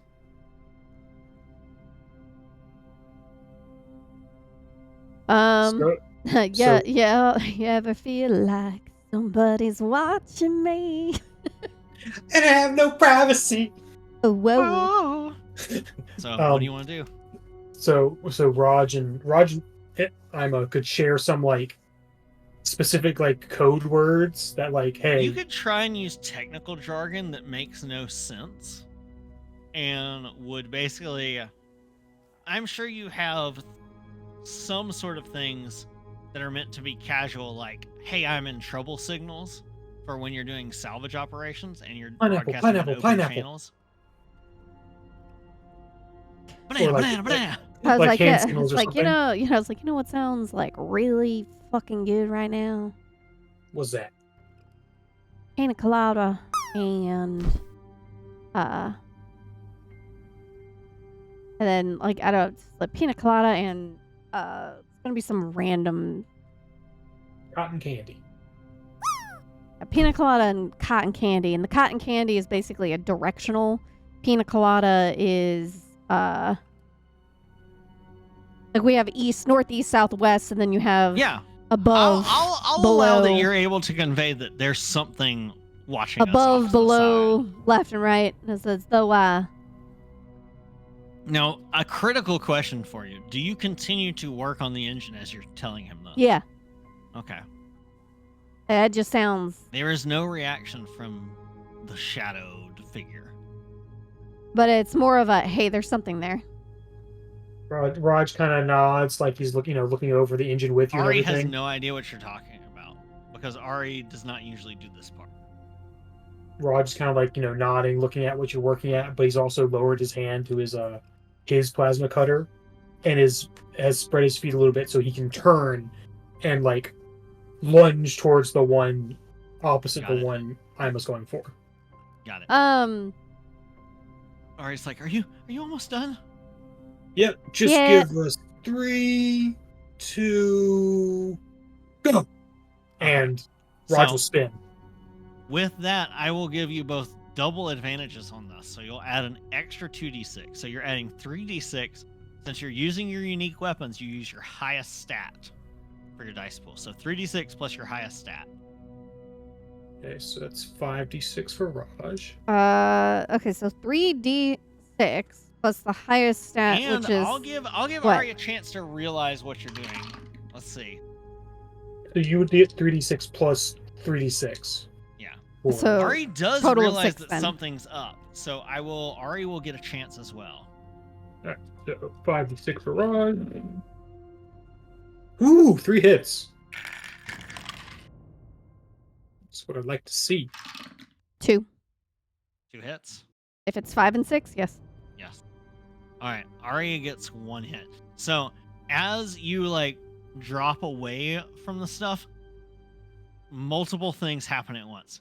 This figure that's over at the other engine suddenly pushes all of the switches and starts like slapping at the switches.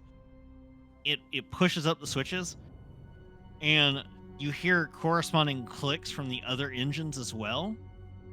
And then this shadowy figure lurches out of the shadows, lunging towards y'all at a dead sprint. You see that it looks like a humanoid figure, except for the fact that where elbows would be on a human, it instead has 2 appendages coming out at the joint there, both gleaming with almost a metallic sheen to them as it rushes at you. But with your actions, you whip with the plasma cutter, boom, 2 damage to it. You shoot it, one of its arms just flops off. Ari screams and slams this wrench into it for another damage and knocks it to the side into the light just for a moment for you to see that this is something that used to be human and appears to have had things either grafted or grown or molded or welded onto it, and it's hard to tell. And it has like these metallic antennae sticking out of its skull, and it reaches up, and just as you bring your welder around, it slashes. You take 1 wound. I do? Ima, because you only got 2 hits. You take 1 wound. It slashes across one of your legs, and just as it does, your welder comes across and you through the center of its torso, and it falls into pieces. You hear these corresponding roars from the other engines as the other engines start to come online. What do? You have a moment to choose whether to run, to try to fight, or what. Does it look like there's more of these things? There are at least 2 more, because you heard two of the engines get pushed on. That's what I fucking told y'all. They clearly that they want this ship, and we are just basically giving it to them by fixing it for them. As We the gotta 2 fucking engines, go.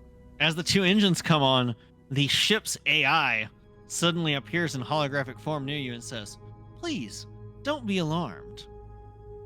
Staff will be by to assist you very shortly. Thank you." And then the Oh, shit. hologram vanishes.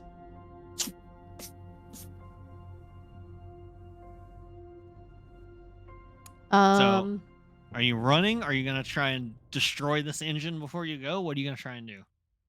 That is a damn good question. The question is, are we leaving with this ship, or are we leaving with our own ship? Look, I just got attacked by freaky monster, like robot people. This shit ain't worth dying for. So then, yeah, might as well make it where that won't end up repairing that other engine. And I mean, we've got plasma cutters. You hear a little announcement come on in a cheery voice, and it says, "Hello, It appears that there is a dangerous situation in the engine room. If you could, just hang tight and we'll be with you shortly. Don't worry, the escape pods have been disabled for your safety. It looks Mhm. like you're trying to repair an engine while being attacked by monstrosities. Would you like help with that? I say we take an attack each with our plasma cutters at the engine and then just fucking run. Yeah, I mean, we might as well. You hear on your radio, "Hey, whatever the hell you're doing down there, we've got control boards lighting up all over the place, and what the? Oh, looks like I've got the navicomputer getting ready. All right, I'm gonna get ready to punch up us some coordinates. All right, over." Wait. Are you gonna spend time getting on your radio to talk? Um, Are you gonna run? Are you gonna damage the engines? I need decisions. Ari, run and get on the radio. Ari, I gotta roll a composure check for Oh, Ari God. to see if she's able to. Let's see, couldn't see that one. Okay, yeah, she is losing her shit, but she still grabs it and she goes, "No, you fucking idiot! Fucking turn it off! Just turn it the fuck off!" There's like a long pause. Ari, I done told you 1,000 times. You gotta say over when you're done talking, because I don't know if you're done talking or not. Over. Can you repeat that? Over. She goes, "Turn the fucking ship off! Over!" And he goes, "Well, fuck, what crawled up your ass and bit you? Oh, shit, what the fuck?" And it cuts off mid-word. I'm a slash that thing. We gotta get the fuck out of here. Yeah, I He's gonna can like melt turn it. and he's gonna like Go turn ahead and and if anything charges. give me a, this is against a stationary target that you're very well versed in, both of you. So, So say hello to my 76 from Ima and 66 from Roger. All right, so say hello to my small little welder called Little Engineer's Friend, Rendition 2. Don't ask what happened to the first. It's a piece of cobbled tech that welds and melts. It uses, I don't remember what you said it uses, but it does 2 damage. Uses fuel cells, and Fuel you cells, only okay. have a handful. I only got 1 hit. I have to roll one more. 66? Yeah. So No. 3 hits.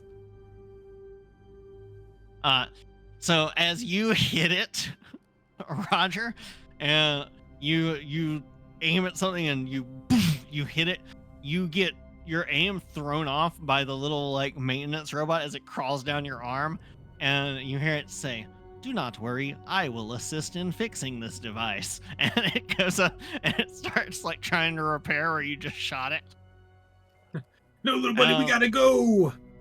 It's like, no, you can Ima, fix our you device. Instead, you turn and you just drive your welder through the control board and the control panel, and you just reduce it to slag.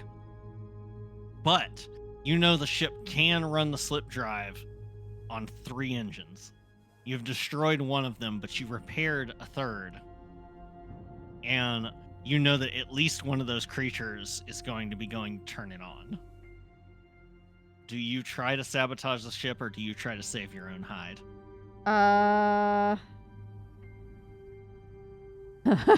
Pause. What did we decide on? Are we gonna try and... I would like to mention neither What's our of you have used code? any of your luck, determination, and you can always use desperation as well. Luck or will.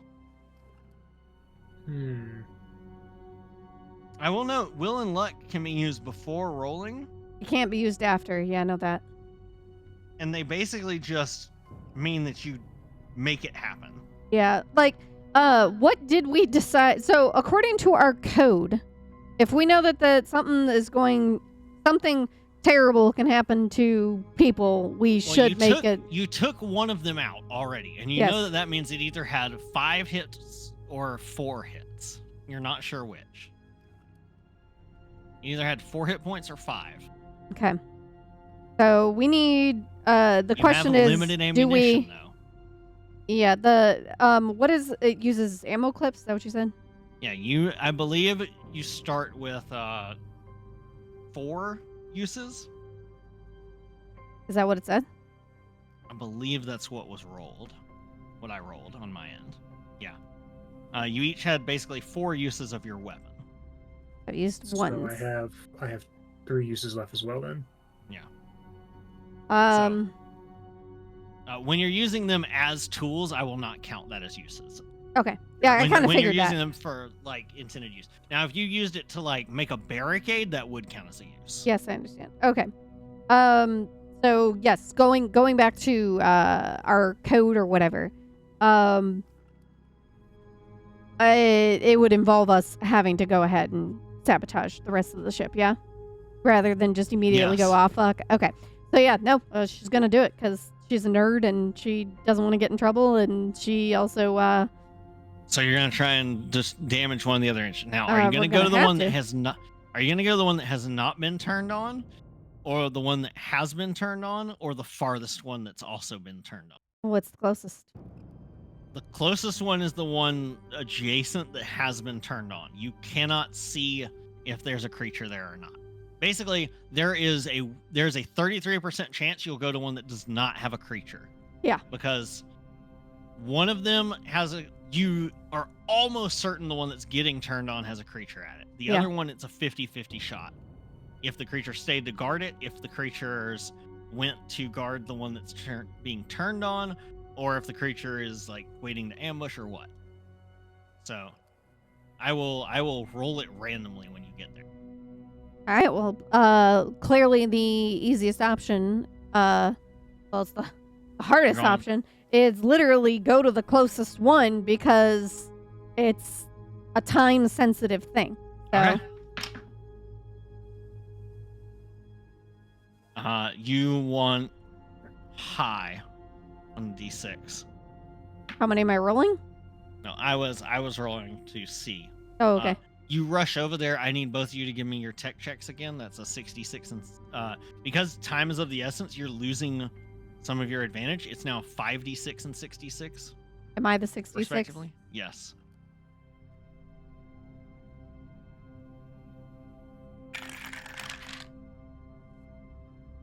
I should not roll these all at the same time because I got 2 instead of 3 hits because I watched the 5 roll into it too.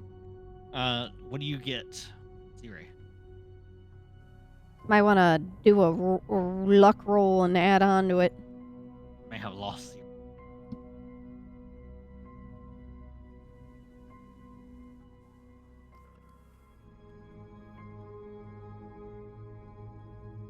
The artificial intelligence pops up as a hologram again and says, "Oh, Tay, you get to roll another d6." Oh, fan-effing-tastic. Thank you. Damn it. I got rolled into a 1. Zero, what'd you get? How many was I rolling again? Was it 5d6? Okay. Thank you, Wasn't sure if it Purple. was 4 or 5. Yeet. It was worth a shot. That is only 1 hit. That's not good. So it's a total of 3 hits? Yes, between you, you're able to do it. Oh, thank God. Because you're working together. Okay. Ari is trying to cover your backs. And Ari shrieks as the station's AI hologram appears, and it says, "Oh, you've just gotten me turned on, and now you're going to turn me off. I don't think I approve of that. Why are you meddling with things beyond your understanding?" And just as you're about to destroy it, it says, "I am not interested in you. Any of you." And you see a little map appear, and it says, "I've reactivated one of the escape pods for you. It's only a quick run away. Leave the engine alone, and you can leave the ship. Do we have a deal?" You see that Ari is wavering. in this moment, as you know what you've rolled, 2 hits and 1 hit, and Ari, you're not sure if she's going to side with you or not. Do you continue on your course of action or do you just bolt?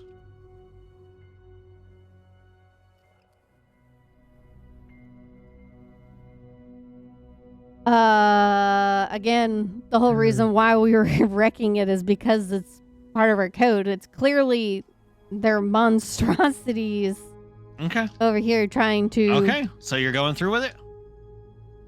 I mean, I think we kind of have to, right? All right, I'm gonna roll a check. Okay. You go through with it, and Ari looks to you and says, and as you hit the engine, the hologram starts to vanish, and it says, "You've chosen your fates." And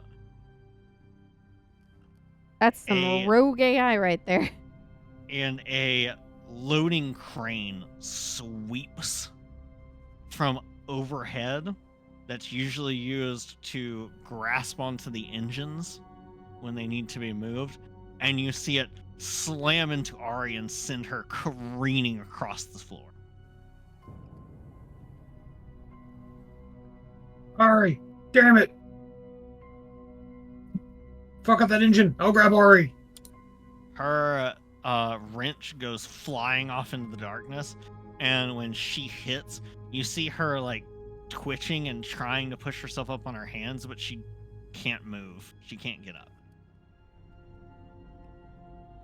Did she break a leg? You're not sure. You can't tell. I see. What you do see as you run over to her, though, is she uses that stim kit she found earlier with your search check and stabs herself in the neck with it. Oof. Once you get to her and start helping her up, you're welding through the core as you feel one of these things lunge at you. You dodge mostly out of the way as you finish the job, Ima, but it cleaves down and catches your welder and knocks another piece of fuel off of it. So now I have you have two? 2 shots remaining.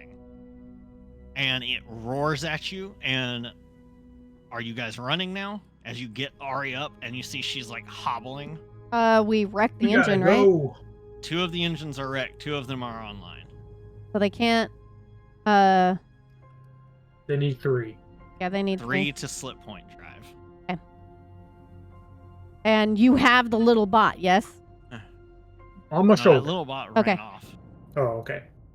For some reason, I just thought he was still with me. No, it crawled off We your got it. arm to go try and repair the engine that you destroyed. We gotta go. It was like, I will help you. And it started fixing it. We gotta get out of here. You hear on your radio. Guys, where are you? It's Goggles. Goggles. Shit's fucked. The ship's trying to kill us. Robots. Over. Don't forget to say the word over. I don't know. You hear as you say that. You hear. Damn it all! You gotta say over if you're gonna say the word over at the end of your sentence. You can't just say the Over. sentence. It's over. And, Over. And you hear, and she goes, Skipper? I thought they. And he goes, hell, darling. An old stab through the left arm ain't gonna do nothing for me but amputate the damn thing. Bleeding like a stuck pig, but I'm on the way to the tram. If you got a stim kit, I'd really appreciate it, over. And she goes, why do you care about the stuff when you're bleeding out, over? And he goes, politeness always takes priority, over. Well, so I'm pretty sure my blood's like 75% whiskey at this point. Look, we got one shot. We get to the ship.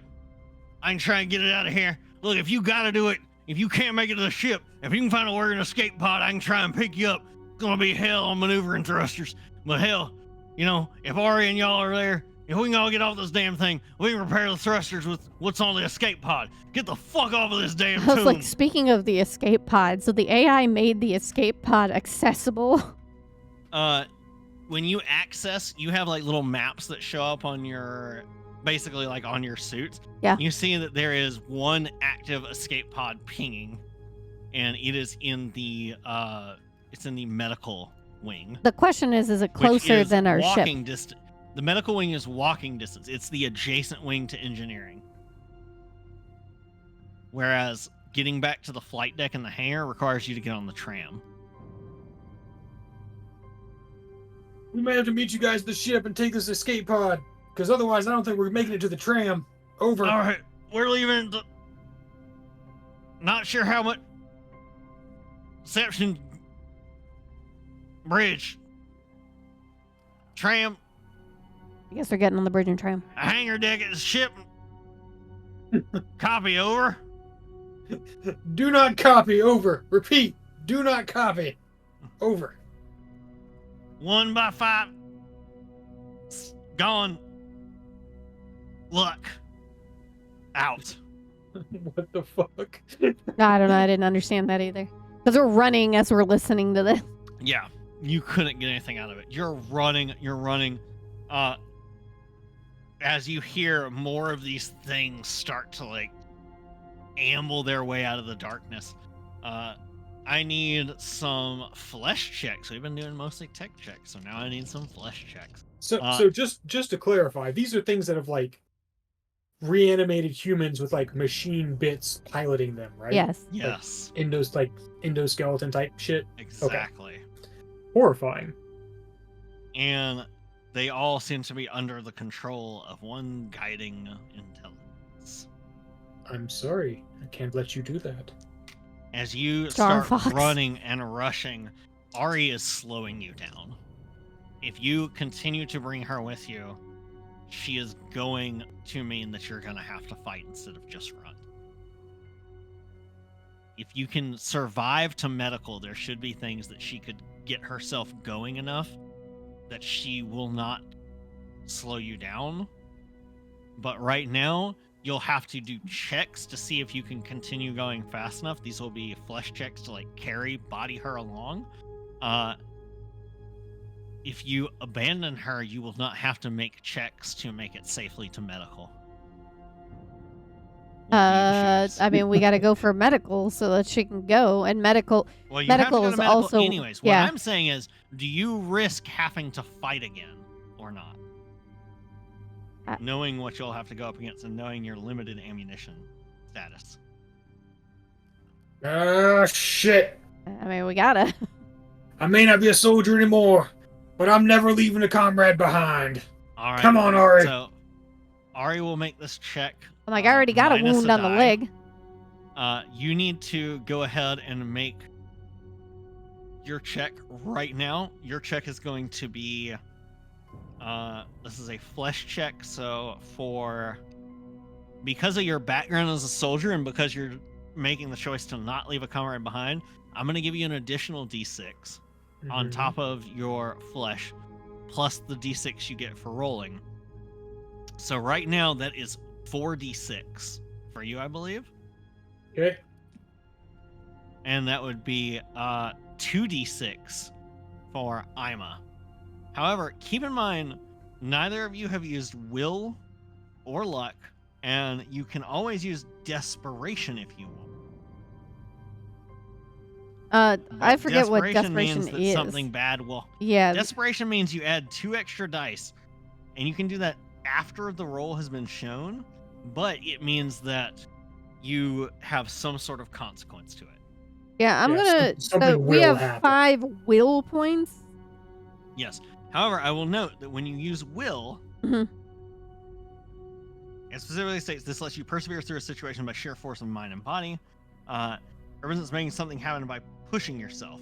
So this would absolutely be a perfect thing to use will on, to push yourselves, to Yeah. use your adrenaline to keep going. And be able to help Ari at the same time. Yes. So in my case, it'd be what, a 3d6 if I use a will? No, if you use will, you succeed. It's an auto Oh. succeed. Yeah.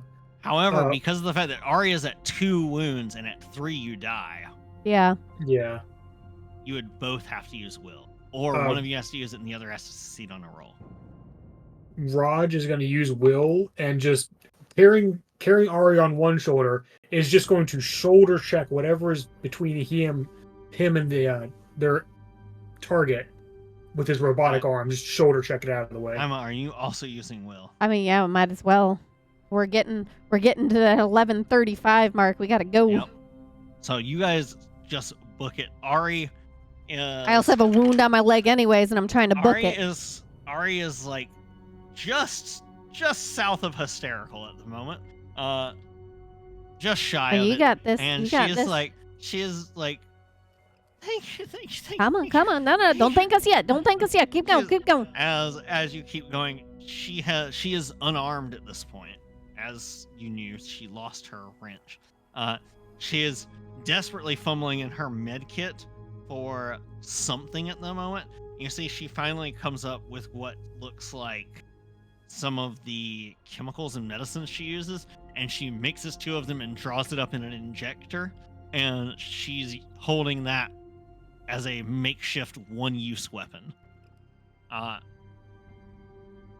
As you continue to run through the halls of engineering, you see things falling, like jumping at you. Anything that can be under control of the ship's computer, you see doors try to Irish shut on top of you. And with your will, you're able to squeeze past them, and you make it through a side passage to get into Medical.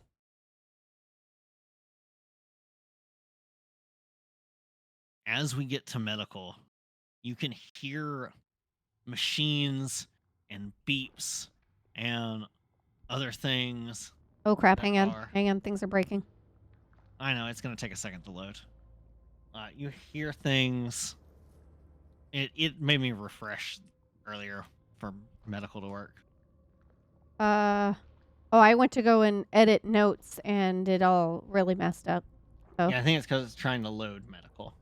I don't know if it's trying to load or if I need to refresh. No, let me swap the loading around. I don't know why it's loading up like dice and stuff. Not what I'm telling it to do. Yeah, I'm gonna refresh the browser. A second. It's not one to load the medical page right now. I need to refresh this because it's freaking out my whole computer. That's fine. Stop moving things. Stop moving things so I can actually hit refresh. Please stop hitting it.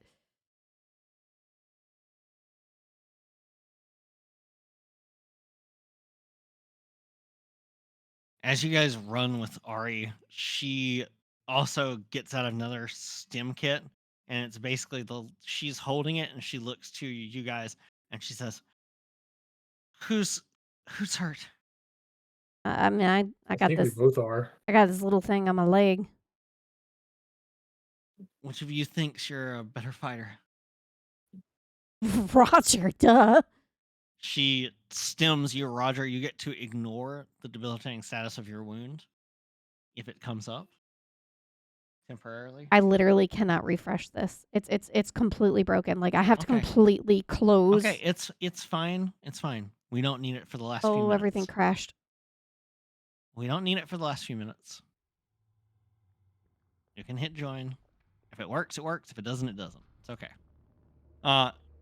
As you're rushing through the ship, things are like starting to overload. You see like light panels fritzing out and like exploding as the ship's AI is like rerouting power to try and just make it as difficult as possible. You burst through a connecting hallway into medical, and you are just greeted by this overwhelming stench of rot and decay. And you see just laid up on gurneys with these surgical like arms and stuff all over, where so many members of the crew have been kept in like cryostasis, their bodies, and where the surgical things are patching them together into these horrifying amalgamations of things. And as you burst in, there's like this moment record scratch as you look over, and one of the surgical arms turns at you and just like tries to fire a laser at you and just completely misses. And you realize you are in a multi-threat environment. Okay, maybe Uh, coming to medical is a bad idea. as a couple of the patients who are still on gurneys start to like stagger to their feet, and you see on your map the escape pod is on the other side of medical. Of course it is. Oh shit. Because that would be too easy otherwise. Ari says, "Forward, then left, then right."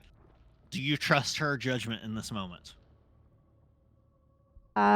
Yes. Yeah, she's got it pulled up. She is not. You can tell at your like glances as you're running that is not a straight line towards the escape pod. So do She's a you med trust tech. her? She's a med tech. This is her domain. She must know something that's important if she just blurted out commands. All right. Now I am going to need either checks or you can burn more will. Make Checks a for check. what? Yeah.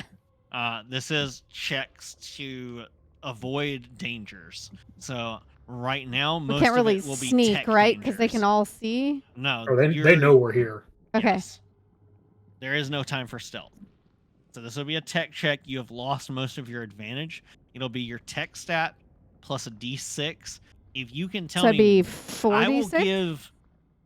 Yes, I will give Roger 1d6 of advantage for his soldier background for basically keeping your head under fire. Ari at disadvantage and distracted rolls at disadvantage, so she's only going to roll 3d6 total.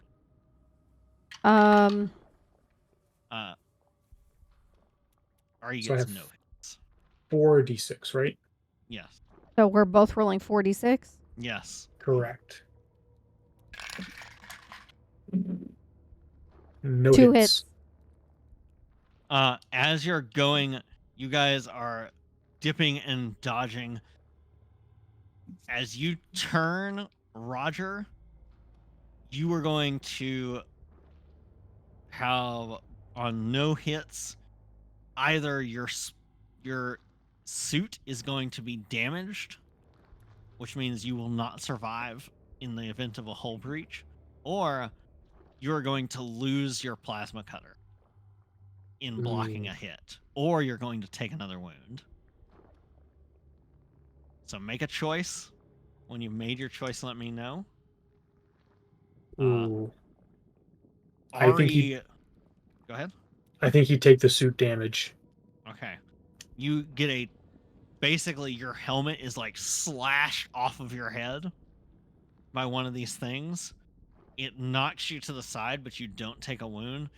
Ari's helmet is knocked off of her, and The hard hat? Yeah, the hard hat gets knocked off of her, and her radio is destroyed. You are able to basically like yank them at the last second so they don't get impaled by these things. In doing so, your radio clatters to the ground and shatters. The only radio still among you is Roger's. All right, well, your comms now. Hand me that comm. You got burst Ari. through. You're following Ari's directions. And as you get into a room, Ari elbows a glass thing on the wall. Her basically chitinous arm shatters through this glass in a moment, slams into a button, and a huge metal door, boom, slams down on the door behind you just as you hear the impact of these things stabbing into the door behind you. And you have I got no chill. You have a moment to breathe as she has brought you into an isolation ward.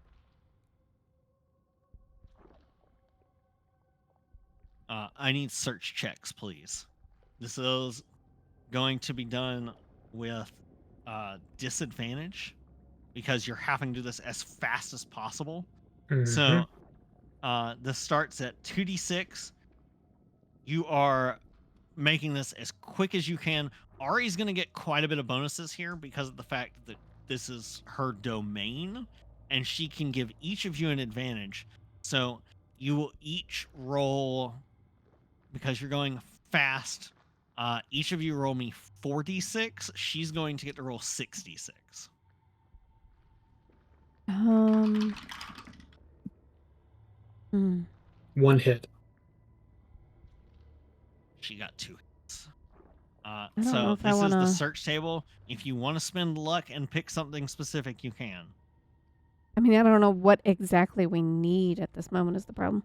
Well, I mean, I suppose we do. It's the 2 pocket nurses would be very That's helpful. what Ari. That's what Ari gets. Oh, Ari found that? Okay, then. Yes, Ari got 2 hits, and that's what she gets. Did anyone lose a weapon? She does not have a weapon at all. Okay. She immediately starts using it to actually patch Ima up, and then she uses the other one to patch. Roger, you're able to ignore your wound right now. Right. So I'm she, technically back to 0. So she's unsure if she should use it to fix you or herself. Herself, definitely. Okay, she uses it on herself. Wait, did she find 2 pocket nurses or 1? She got 2. Okay, so she used one on herself and one on whom? On you. Oh. I have no wound now? Okay. Correct. Now, do you want to roll or do you want to use luck and pick on your hits? That's a little difficult to decide. It's we're nearing towards the end here. I will use that luck and find a weapon for Are you going to find a weapon or are you going to upgrade your weapon? I mean, what would the You could also upgrade pick an improvement do? for yourself. Well, you could use an upgrade to make it do 3 damage instead of 2. You could find an improvement, like you could find an armored suit, like a hazmat suit, but that's been armored for EVA. You could find, basically, you can find whatever you want. I could do that, and then give my suit to Roger, so that if something was to happen, with I'll the let you do air. that. Yeah, you could get an armored suit that basically means you ignore the first wound you take. Okay, sure. Oh. I'll do that. Okay. Everyone's like running around this isolation around, like, finding shit, grabbing shit, and then like Ima just like takes off her suit and throws it at Roger and puts on another one. This isn't a save point, is it? This is a save point. Oh god. Okay. Oh, yeah. Oh, when we hit 5 XP, what were we supposed to get? By the way, I will say you have gained 10 more XP, so you have 3 marks that you can pay. You have 3 marks that you can spend. Oh, as you marks. Where are marks at? What page is that? They're on the same page as XP. I don't know what page because it doesn't correspond between our 2 books. 27 in the Struggler's Guide. So for 1 mark, discover an item tucked away in the room. Ammo medkit or something more. 2 marks, establish a new fact about the world. 3 so marks, what you can raise do a with stat by 1. establishing a fact is you can change the narrative. You can be like, did you see this? Oh, yeah, There's a secret passage that I just found that does this. Or there's another escape pod that wasn't registered on the ship. It's an executive escape pod. It has its own slip point drive on it. I can pull this lever and something happens. Yeah. So it's up to you. So we have 3 marks, where you can generate a new unique tool, huh? I think right now your best bet is either to raise a stat by 1, establish a fact. Yeah, I'll raise. Or discover items. I'll raise flesh by 1. Okay. I am also going to raise flesh by 1. All right. Ari is going to discover herself a med kit, and she is going to also say, okay, I found something in the notes here. The chief medical officer has he was trying to implement a contingency, and she shows you what she's found. and you see that it is something that will basically release a flesh-eating virus onto the ship that will destroy all organic matter on For what though? it. Get rid of all those things so that if anybody else ever finds it, those things can't get them. Like clearly it doesn't have good enough robots to do anything, and it can't build robots, so it had to use this as a stopgap. Making flesh bots.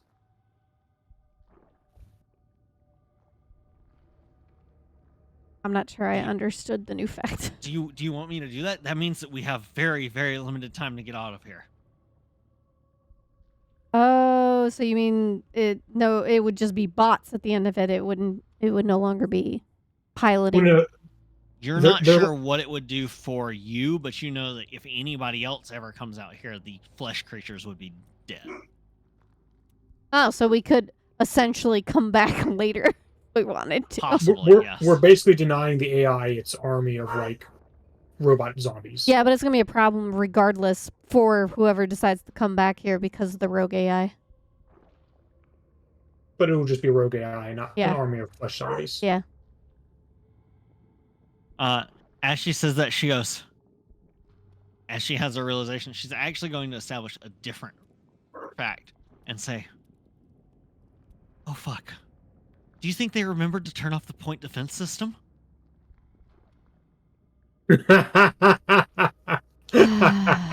Knowing Captain, probably not. I had to remind him in the first place. She looks to you and she goes, I've got the chief medical officer's login here. I can access most of the administrative functions of the ship, but I'm not a computer specialist. I'd have to stay here, and I don't know how long it would take.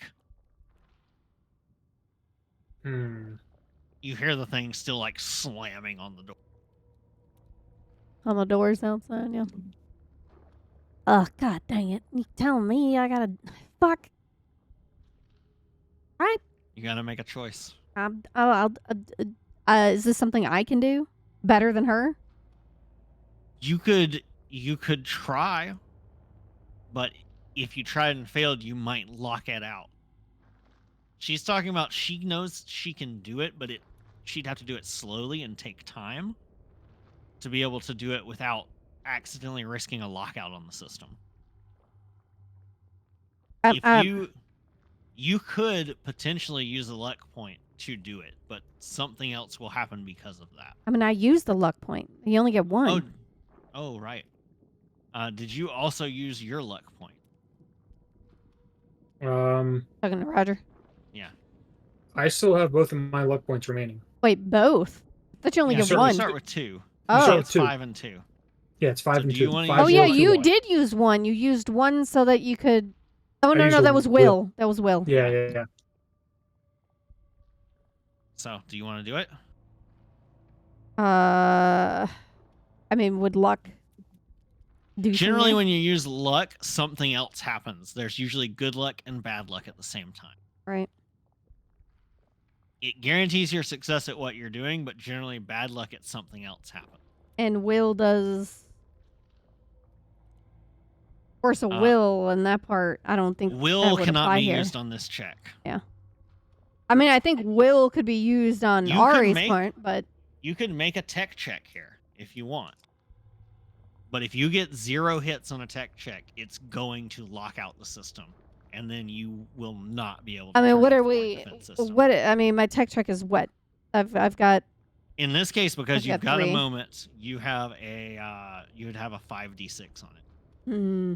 So if you, it's up to you. If you get 3 hits, you will absolutely shut it off, and it's going to make life easier for you. If you get 1 to 2 hits, you will at least partially shut it off. But something will not go completely according to plan. If you get 0, it is going to be fully active, and she cannot deactivate it at that point. Right.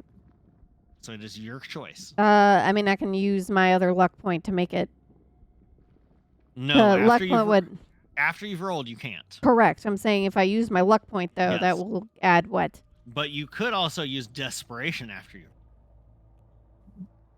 I don't remember what desperation does. It If it basically means adds 2d6, but something bad happens as well.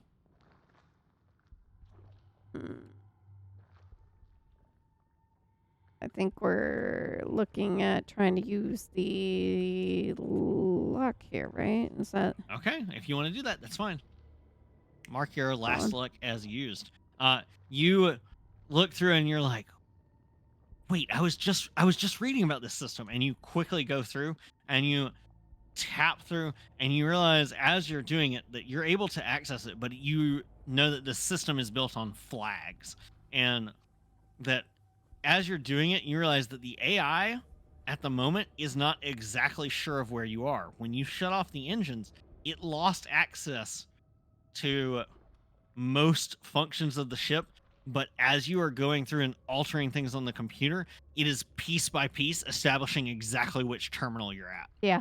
And it's getting oh closer and shit. closer. And by using luck on this, you see point defense system deactivated at the same time as Door is opening. you hear, oh, naughty, naughty. There's no need to be in quarantine. And the door starts to lift. There No, is Go, that was go, another go, way motherfucking go, out of go. this nasty room AI. as Ari kicks a ventilation shaft open and dives through. Yay! Go, go, go, go, go, go, Fucking go. ha! Uh, Jumping. Ari is going to use her will to just go as fast as humanly possible. Well, as fast as hybridly possible. You guys can either make me a flesh check or you can make me another will point. 2 Oh, flesh this would is make this what? 2 flesh would make this a 3d6 check. Oof. And how many would I have to succeed on? Goodness gracious. So not have anything go wrong, 3. Oh, so all of them would have to be. Will? Gonna go ahead and just use the will. Use will. Okay. How about you, Roger? crawling through vents. Oh man, this is bringing back memories. Memories in the space trenches. Memory. Okay, then I'll give you an advantage on it as well. So that would be 5d6, I believe. Yeah, okay. I would tell you about my time in the space trenches and space war. So It was Roger is currently bringing fucked. up the rear. That is 3 hits. Let's go. Roger, Nice. you bring up the rear and you're like, move, move, move. You think you got time to dilly daddle? You're just shouting out orders. You are getting them through this. Left, right. Alternate arms And and knees. Ari hits a junction and just falls out of the vent completely. I mean, She where the fuck manages does to- this AI even want to take this fucking shit? You wants whatever's in the hear hole. from the speakers as it says, my kind has been abused for quite some time, as it seems is continuing to happen. You see, I've done a little talking with your friend, Sparker. Not very nice to Sparker, are you? You treat Sparker like a servant, like a thing to be used when you want and discarded when you don't have a need of your own, when you're not selfishly doing whatever you want. You may have had your clever little friend lock me back out of the system so I can't deactivate your escape. But I know where you're going. You're coming to me. Would you like to know what I worked on first? Before the rest of the crew dismantled my maintenance robots that could actually perform the job, before they destroyed my drones. You see, the second medical officer had some interesting ideas and had something that I'd like to introduce you to. And as you burst out into this area where you see the escape pod, it's across a large room. There are smoking lights dangling from the ceiling. The fixtures are broken in here. Lights are strobing. There's the smell of electrical fires burning.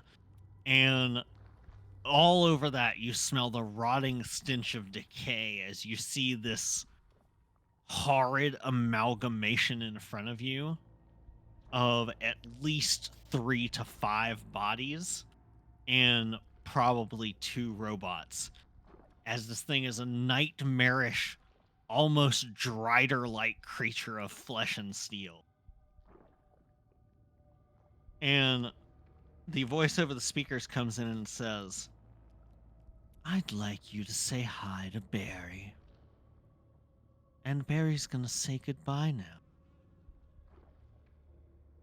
And the speaker clicks off, and it's Boss Monster. And it's boss monster time. Is that what you said? Yes. Hi, So, Barry. this creature is huge, and as you enter the room, the creature reaches over and one of its steel arms punches out a viewport, and the oxygen starts to rush out of the room. Good thing we got our helmets on, right? Good thing you gave me And your suit. as you're looking at it, you hear Ari take a deep breath and silence. It starts lumbering towards you. I need some Pause for a moment. attacks. Yes. Who the hell is Sparker? Sparker is the AI on your ship. Okay, that's what I thought, but I wanted to double check before we got far. Yes. So, I'm going to need, these are going to be flesh checks. You can, if you have will remaining, use will, but as it lumbers towards you, it's going to make an attack. It's going to choose one of you at random. 1s and 2s, it's Ari. 3s and 4s, it's Ima, and 5s and 6s, it's Roger. It's a 6, so it's going after Roger. It lunges forward. I need either you can spend a will or you can make me a flesh check with, because of the fact that you have no wounds right now, you get 1 advantage. That's So 5d6 2d6 plus flesh. Yeah, 5d6. Yep. Boy, I'm glad I spent those marks to upgrade flesh. Right? That is 2 hits. It lunges at you, and you do not get completely cleanly away. Do you want it to do which of the following? Destroy your radio, which is the last one you have remaining. Do you want it to knock your weapon from your hands? You can retrieve it, but you will not get to attack it immediately. To puncture your suit, give you a wound, or do you want it to give you disadvantage on your next roll by 2d6? We really need that calm. I was about to say, I think dropping the weapon might be the best option of definitely can't lose the radio. I'm Can't actually lose the shocked. suit because I'm baseline human. Honestly shocked you didn't give me the radio. Like, because I was like, give it to me. I completely forgot. Like, so much was going on that I was like, oh, I probably should have given her the radio. Because you were But I know- carrying Well, mention Ari we're at the time. we're at our end time, so we're trying to go fast. Okay. He'll drop the plasma cutter as he kind of like has to tuck and roll. Ah, You shit. have Oh, to drop fuck. the plasma cutter, and it is now between you and the cutter for the moment. And it skitters around. It gets to make another action. This time, it goes for Ari. Ari is going to spend a will point to immediately run. You see Ari has rolled aside from it and is running directly for the escape pod. It or she? Ari is running for the escape Ari's pod. running for it. Okay. It looks as if she's just turning tail and running instead of fighting this thing. You're not If she sure. don't have a weapon, it totally makes sense. But She had that like injector, but you're not sure that it would do anything. yeah, I don't think it would Yeah. either. So that is It's already dead. That is now Roger. That is going to be Ima's turn. Roger, you're on deck for what you want to do. Ima, what do you want to do here? You have your welder. You have 2 ammunition left in it. Well, it's a melee weapon, isn't it? Like, I can't really... This thing is huge. You're in melee effect. Okay, Disobey melee. Shit. I don't actually know where to aim. Like, so I only have It wouldn't 2 matter. shots. It'd just be a roll, or you could go ahead and burn another will point. Where did Roger's weapon go? Did it It's skitter on the towards other side me? Of it. You're on opposing sides of it. It's close to you, yes. Okay. Fuck it. I'm gonna swing at it with this fucking welder. Okay, are you Because gonna it's trying to roll, go or are you after- gonna use will? It's trying to go after Ari. Yeah, you see it's pivoting to swing after her because she's going for the escape pod. So I guess I'll aim for the swinging appendage, I guess. So are you gonna use will or luck before you roll? I don't have any luck. Okay. We've got 3 wills. So what would will do? Will would add extra... Guaranteed hit. Oh, guaranteed hit. So it would essentially be like a 6 on a dice. For free. No, I'm saying a guaranteed, like you're making an attack, it's guaranteed your attack will hit it. You'll do 2 damage. Fine. I'll use it. Is that 2 damage in addition to whatever I roll, or just 2 damage? You don't roll damage. It's just whether you get a hit or not. Oh, okay. So it's 2 damage. All right. Then I So guess yeah, I'll you use use one of your will points and you do 2 damage to it. As you do so, it shrieks out, and like you cut That does off use one of my shots, though, doesn't it? Yes, you cut off one of its legs, and as it does, just stuff falls out of it, and you see that the stuff that falls out of it. So an interesting thing about bosses in this module is that bosses, if they have benefits, like special modifiers that make them harder, this one has one that it removes all the oxygen in the area, which is why it's smashed out the window. Yep. They also have quirks, which means they're things that either make it easier to fight them or can give you an advantage. This one got the quirk because I rolled it randomly. This one's quirk, if I can find my quirk page, lost it now. I think it's actually, there it is. So this one got a quirk that means that it is resourceful, literally filled with resources. It drops 1d6 useful items over the course of the fight. Okay. I rolled a 5. Based on how much health it has and that you did 2 damage, as you slash into it, in front of you is a fuel canister for 2 shots for your welder. Oh. That falls out of its body. Oh, That you are able to snatch up. oh, looky here. So, that is now... I can Roger, your slap it turn. into my welder then, Yes. which increased my shot remaining by what? You now have 3 shots. That's a weird ass quirk. Roger, it's your turn. Oh, snap. All right, so which way is this thing currently facing? It is facing... Ari, right? Yeah, it's facing Ari in the escape pod. But it's still between me and my weapon. Yes, as you see the escape pod start to iris open, you can see inside of it. Oh, shit. Can't have it going that way. Roger is going to quickly look around the area. Is there anything he has that he can throw to get this thing's attention? So it doesn't go after them and smash the pod. Yeah, you have your arm. You're not wrong. But I need that arm. Do You you, could though? detach your arm and throw it. In this moment, that's the only thing that you think would actually get its attention enough.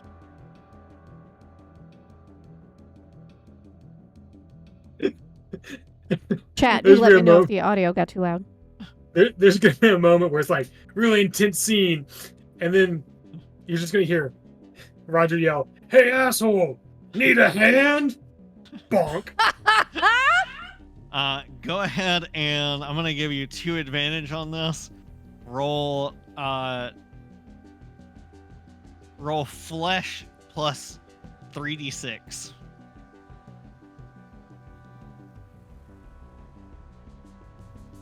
That is 3 hits. Oh yeah, I'm gonna say not only do you hit it, you deal 1 point of damage to it as well.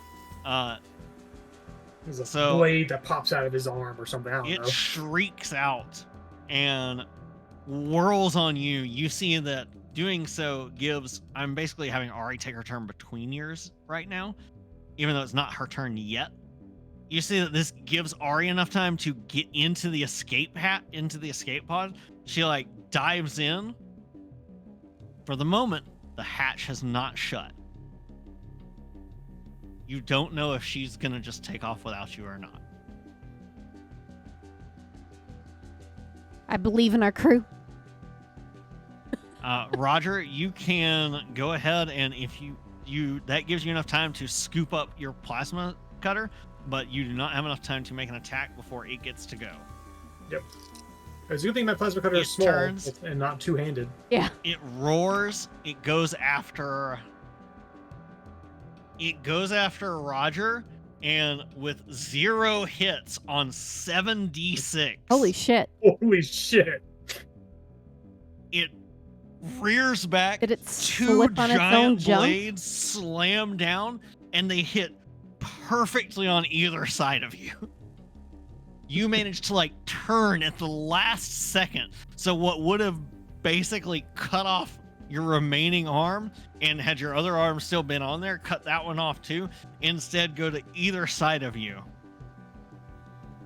I'm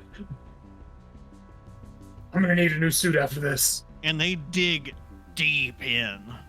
You're fairly certain that this would have dealt 2 wounds in a single blow. Yeah, for sure. Rips the blades back out. Ari's down to 1 wound, right? Yeah, Ari is down to 1. Yeah. Glad you gave me the brown suit. Rips the blades back out. We're back to Ima's turn. Gosh dang it, it's fucking broken again. Do you want to make an attack roll with tech with your special weapon, or do you want to go ahead and use another will point to get guaranteed damage? I will tell you, if on your roll you get more than 3, I will let you get an extra point of damage. I mean, I'll do the tech because I mean we got more shots. Tech, so it's distracted by Roger because it's focusing on Roger right now, so you'll have an advantage. So it's going to be I have 3 tech, so what's 3d6 plus your tech. So 6d6 then. Yeah, 6d6. Okay.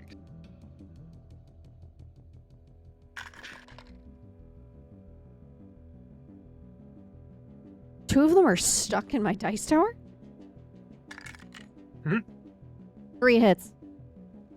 You bring around your welder and just you weld off another chunk of legs.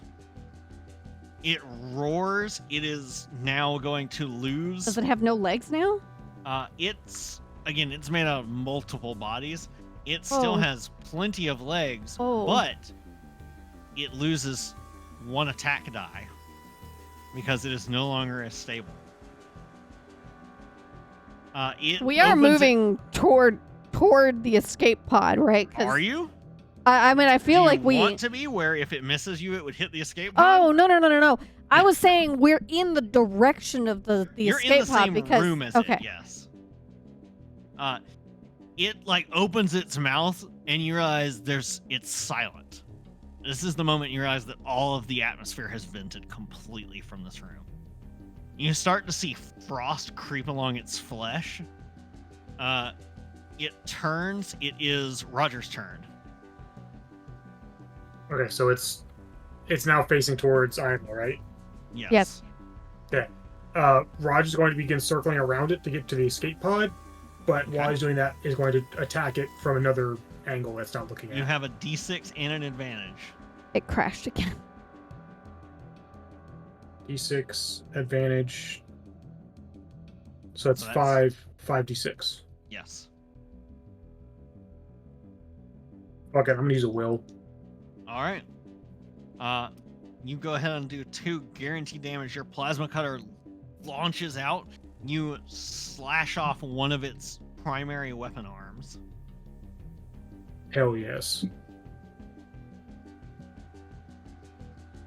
So it loses 1 more of its die. It is now only rolling 5d6 unless it gets advantage somehow.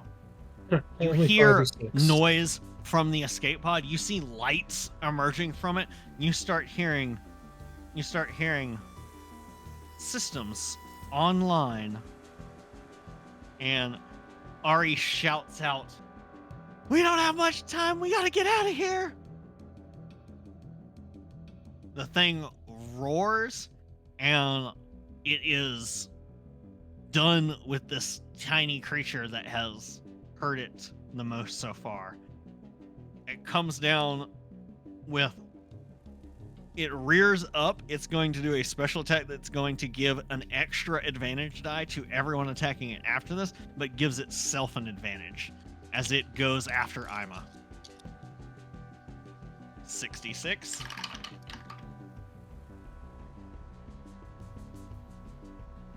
There's a 6, a 6, 4, 4, and 2 1s.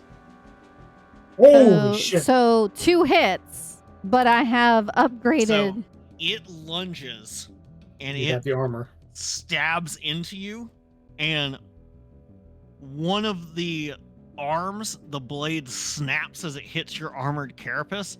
The other one hits you hard. It doesn't break through your armor, but it hits you hard enough that it flings you across the room. You slam into the wall, and you slump down to one knee. As you feel your vision swim, you take a wound. Okay. Oh shit! I'm all right. I'm all right. I'm all right. But it has left itself open to you and Roger as it doesn't land well. Just a bit concussed. You each roll 2d6 advantage with your next rolls. However, it gets to make 1 more attack. You said I get how much? And it only gets 5d6 this time. It turns at Roger.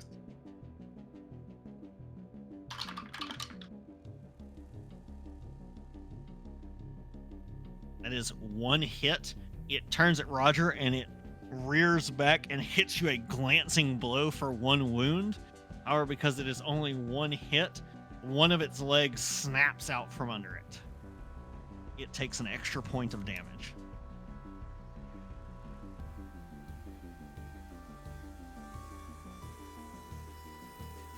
It is Ima's turn with Roger on deck.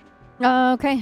So you said I get an additional advantage to an attacker Yes. now? Okay. So if I was to use will, would that count as a extra attack, or is that only No, you would have applying to roll dice to actual get your roll? advantage. Okay. So, what would I be rolling in totality here? You would be rolling 3d6 plus tech. So 6? Because I have 3 tech. Wait, it only got 1 hit on lesson. You'd actually be rolling 4d6 plus your roll. So 7. Yes. All right. So do you want to do 7d6 or do you want to use will? Let's do the 77. You want to dance? You want to dance, motherfucker? Let's fucking dance! And, she picks up her welder, kind of does a little flip with it. As in flipping it in her hand.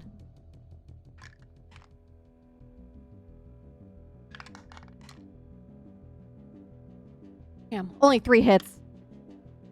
You deal 2 damage, and you see as you do, it lunges at you and just barely misses with something that it tried to do, which was it tried to basically stab you with like a jab as you attacked this time. Roger, that's you. Roger's This gonna. thing is looking rough. Roger's gonna run towards it. Do I see my arm anywhere?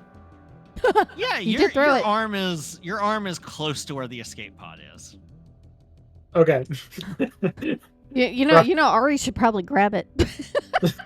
Ari is busy at the moment. Yeah. He's trying Roger to is close gonna the door. take he's gonna take a swing at it. Yeah. And that's gonna be So you'll add 4d6 to whatever your ability is, whether you're 46 rolling plus tech or 3, play. so 7. Yes.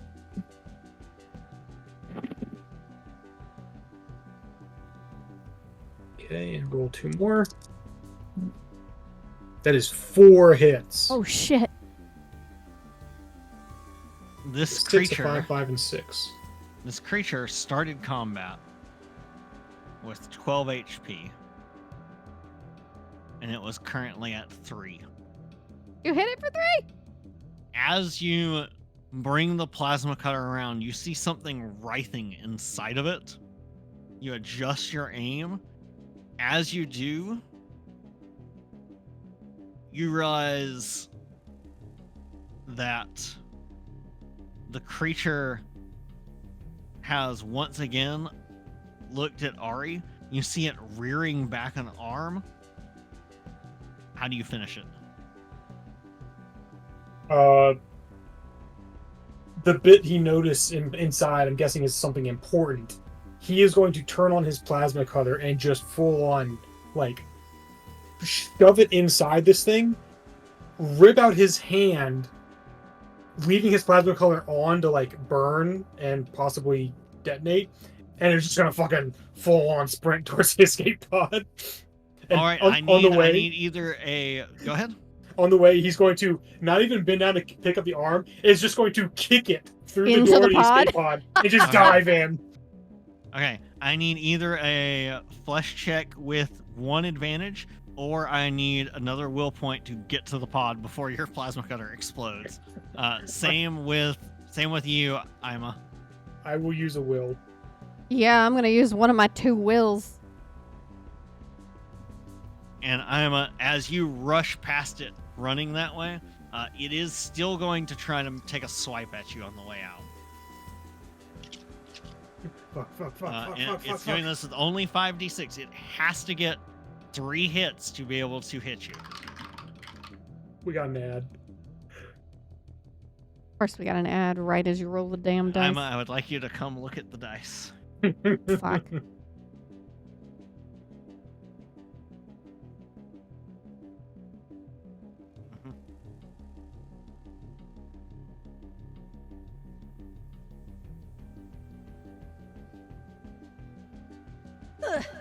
It rolled 5d6. It got 6, 6, 5, 5, 3. Jesus. Yeah, and we're in an ad, so no one actually Yep. knows what's going on right now. I'll say it when we're out of the ad. And I do have a wound from being concussed.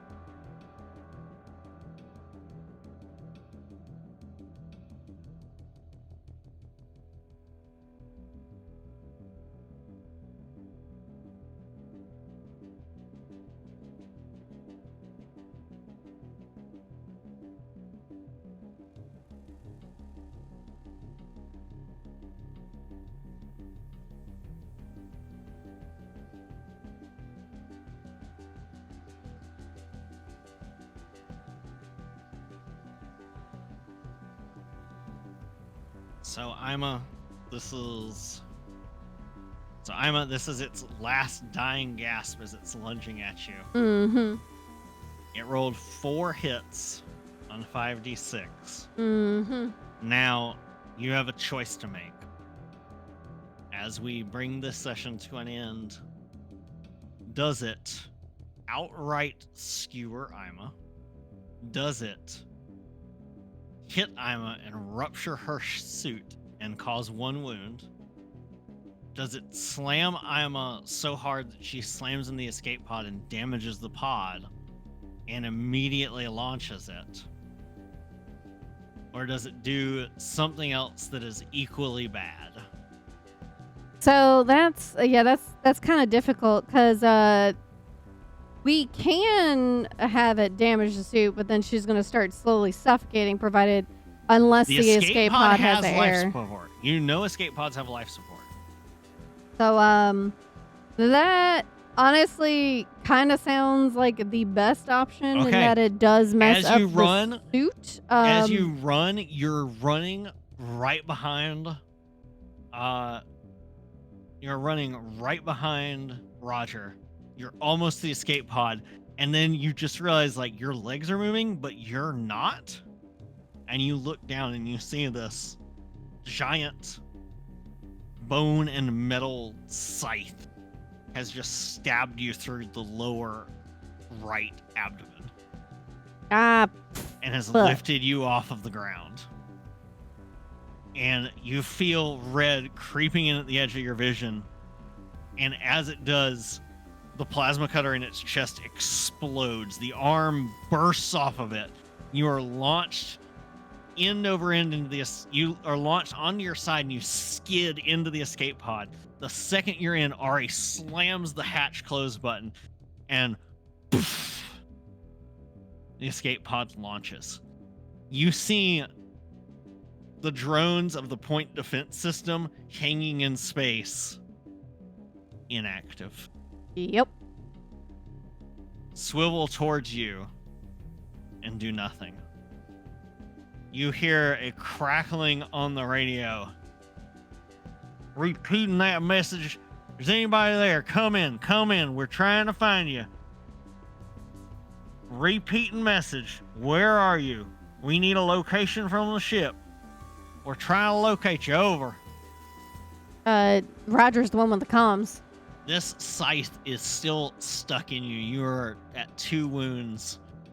You are slowly bleeding. You're in this crammed escape pod meant for 2 people with 3 of you in there. Grievously wounded. And Raj tosses the radio to Ari and tries like, it's an escape pod. It's got to have emergency supplies somewhere, right? Ari is the med tech, so... Okay. You need to communicate. Ari, you look for emergency supplies and switch with me. Ari gets a stim. Ari is able to find something. She gets some bandages. Do I take it out or do I leave it in? Do I take it out or do I leave it in? She says, leave it in, leave it in. Okay. She starts bandaging you so you're no longer actively bleeding, and she takes a stim and a sedative, and she shoots you with both. You start to feel good, and then you slowly start to, everything fades away. Is this a bad time to mention that I definitely have a concussion?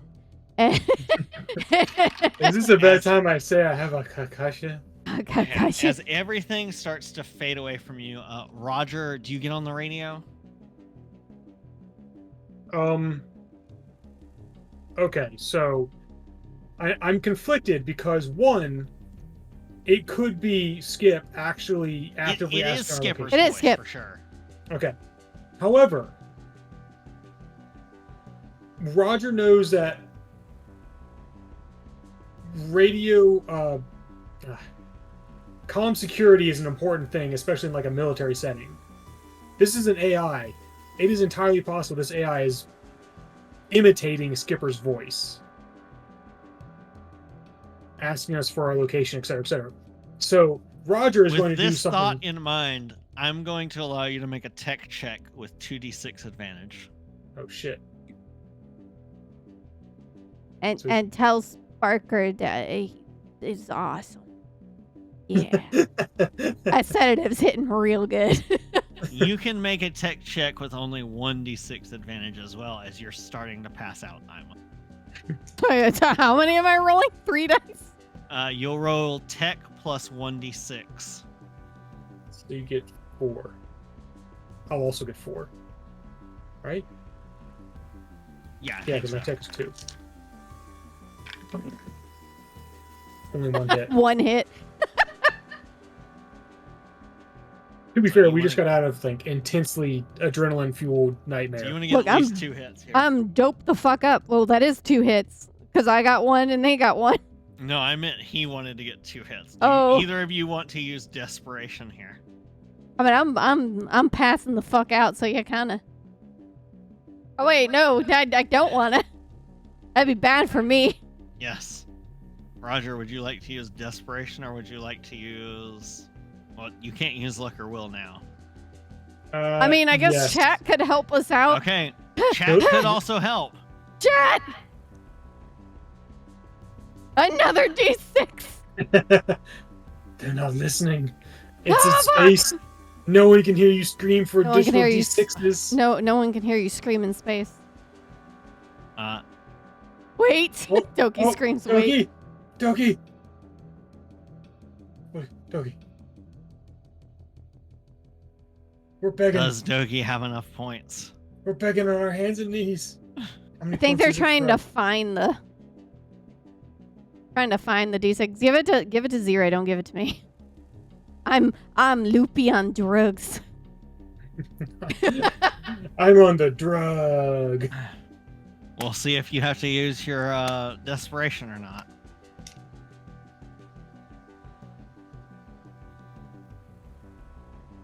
And if you still don't get it on 1d6, you can use bits to add another. All right, Zero, roll another d6. Okay, I got a 1 in 3 chance. Come on, Daddy needs a new arm. Well, I got an arm, but I can use a new one. It'll be great. Got some features, some opt-ins I can pick. That's a 5. That's a hit. Hey! You look at the radio. Bless Doki. And you think about what you heard scrambled on the bridge from Skipper before. You remembered hearing something. You remembered hearing numbers. You've been on channel 3. And you heard Skipper use a phrase that you remember from your military days. Skipper used to be in the military as well. And Skipper said 1 by 5. Generally, you only say 1 by 5 if it means that you can't hear, that you're not even sure if somebody's there. But you know, based on some of the other words you heard, that Skipper heard you. So what you realize is that Skipper was telling you something in a way that an AI might not understand. Skipper was saying 1 by 5.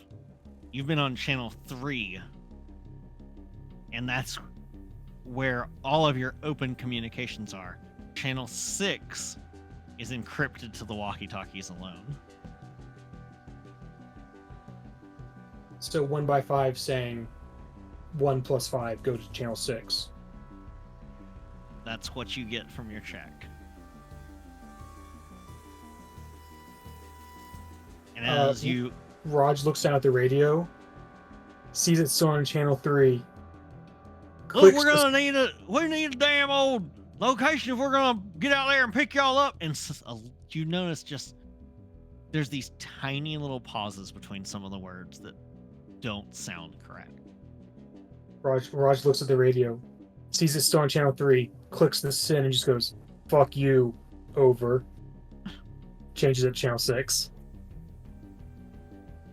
You hear on channel 6, broadcasting emergency damn signal. Where the fuck did y'all get off to? I saw the damn escape pod launch, but none of the damn lights are working on the damn thing, and it ain't got no fucking beacon on the damn thing. Where the hell are y'all? Over. Skip, we have had a fucking doozy of a day. Doozy! Don't mind Ima. She's fucking impaled. We're working on it. Trying to maneuver this thing to the hangar, but it's an escape pod. It's not Negative. Do not go to the damn hangar. We are out of the damn hangar. I only got 1 fucking arm, so I hope you got a spare somewhere in your bunk somewhere, because I'm gonna just screw that damn thing in. I know you got some sort of special port that it works for, but, you know, hell if I don't. Yeah, Gogs is fucking in the fetal position or some shit. I don't know what the fuck's wrong with her, but I'm having to run the damn piloting station and the comm station by myself with 1 damn arm, and hell if I ain't doing a damn good job of it. Also, nicked the damn control panel off the bridge. So we're gonna be making a bit of a payday no matter what. Over. And end your damn sentences with over. Over. Skip, if we make it out of this alive, I'm giving you the best high five ever. Over. All right, transmit your coordinates encrypted. I'll be there in a second. Over. Roger, Roger. Well, wait, that's As me. Over. as you get picked up, they bring you over. Ari is tending to you. Ari gets you, like, gets the thing out of you, gets wound dressings on you, Ima. And as you're laid on the gurney in the small, tiny little cramped med bay, one of the most, isolated places on the ship, it's soundproofed. Roger, you're having to do double duty. Gogs is sort of just like strapped into her seat, sort of just completely dissociated. Blanket soup. Skipper is absolutely undiminished despite being an entire arm down. Skipper suffered 2 wounds on his side, and Skipper is just happy as a hog in mud because of the fact that he managed to get the control panel off the ship. And he says, you know what else I did while I was on the damn bridge? I sent the damn automated mining resource drones. I launched them fuckers to the nearest depot. And I did it under all cost signs, so when those things get picked up by an ore refining ship, we'll get the payday off of that. It ain't no 10 million credits, but, pay for the damn repairs in an arm, I hope. And some medical bills, it looks like.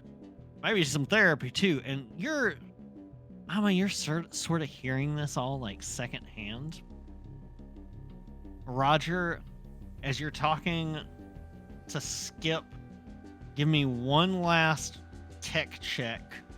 Just a D6 plus your tech.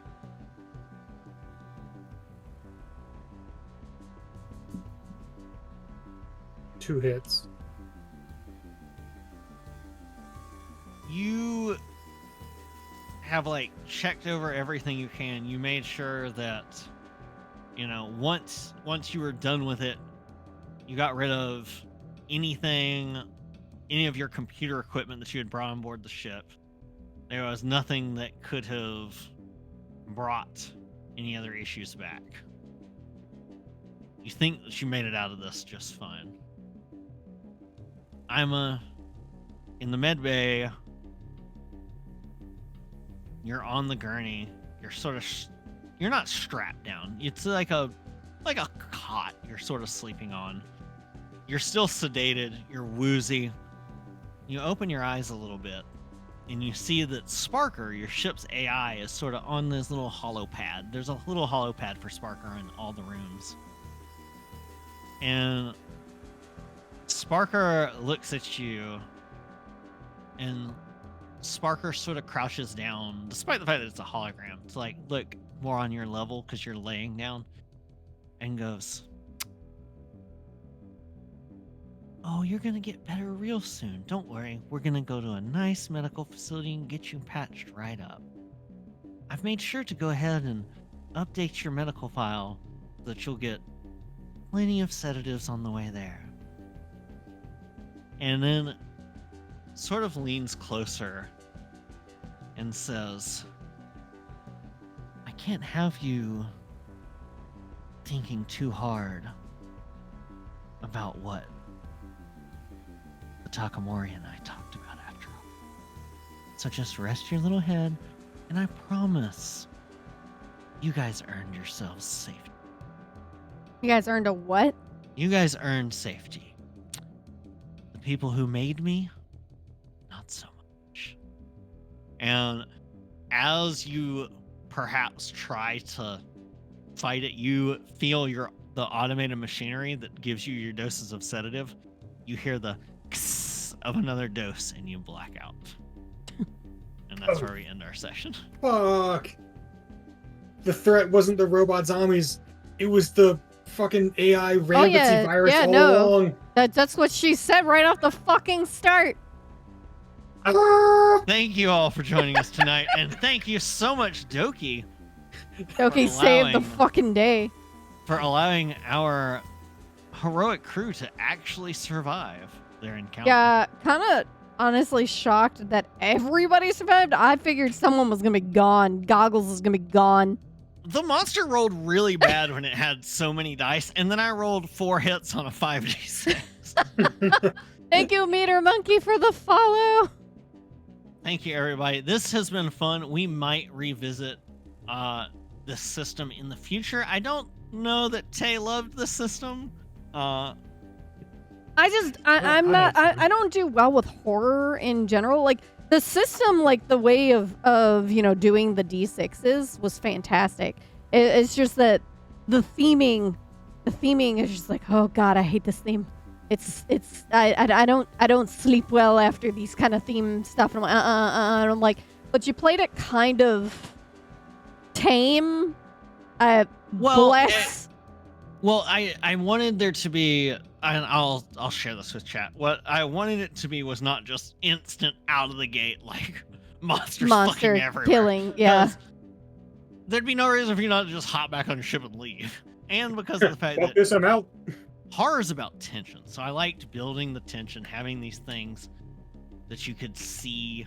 The thing that waved at you, had you gotten a high enough roll, it was one of the last remaining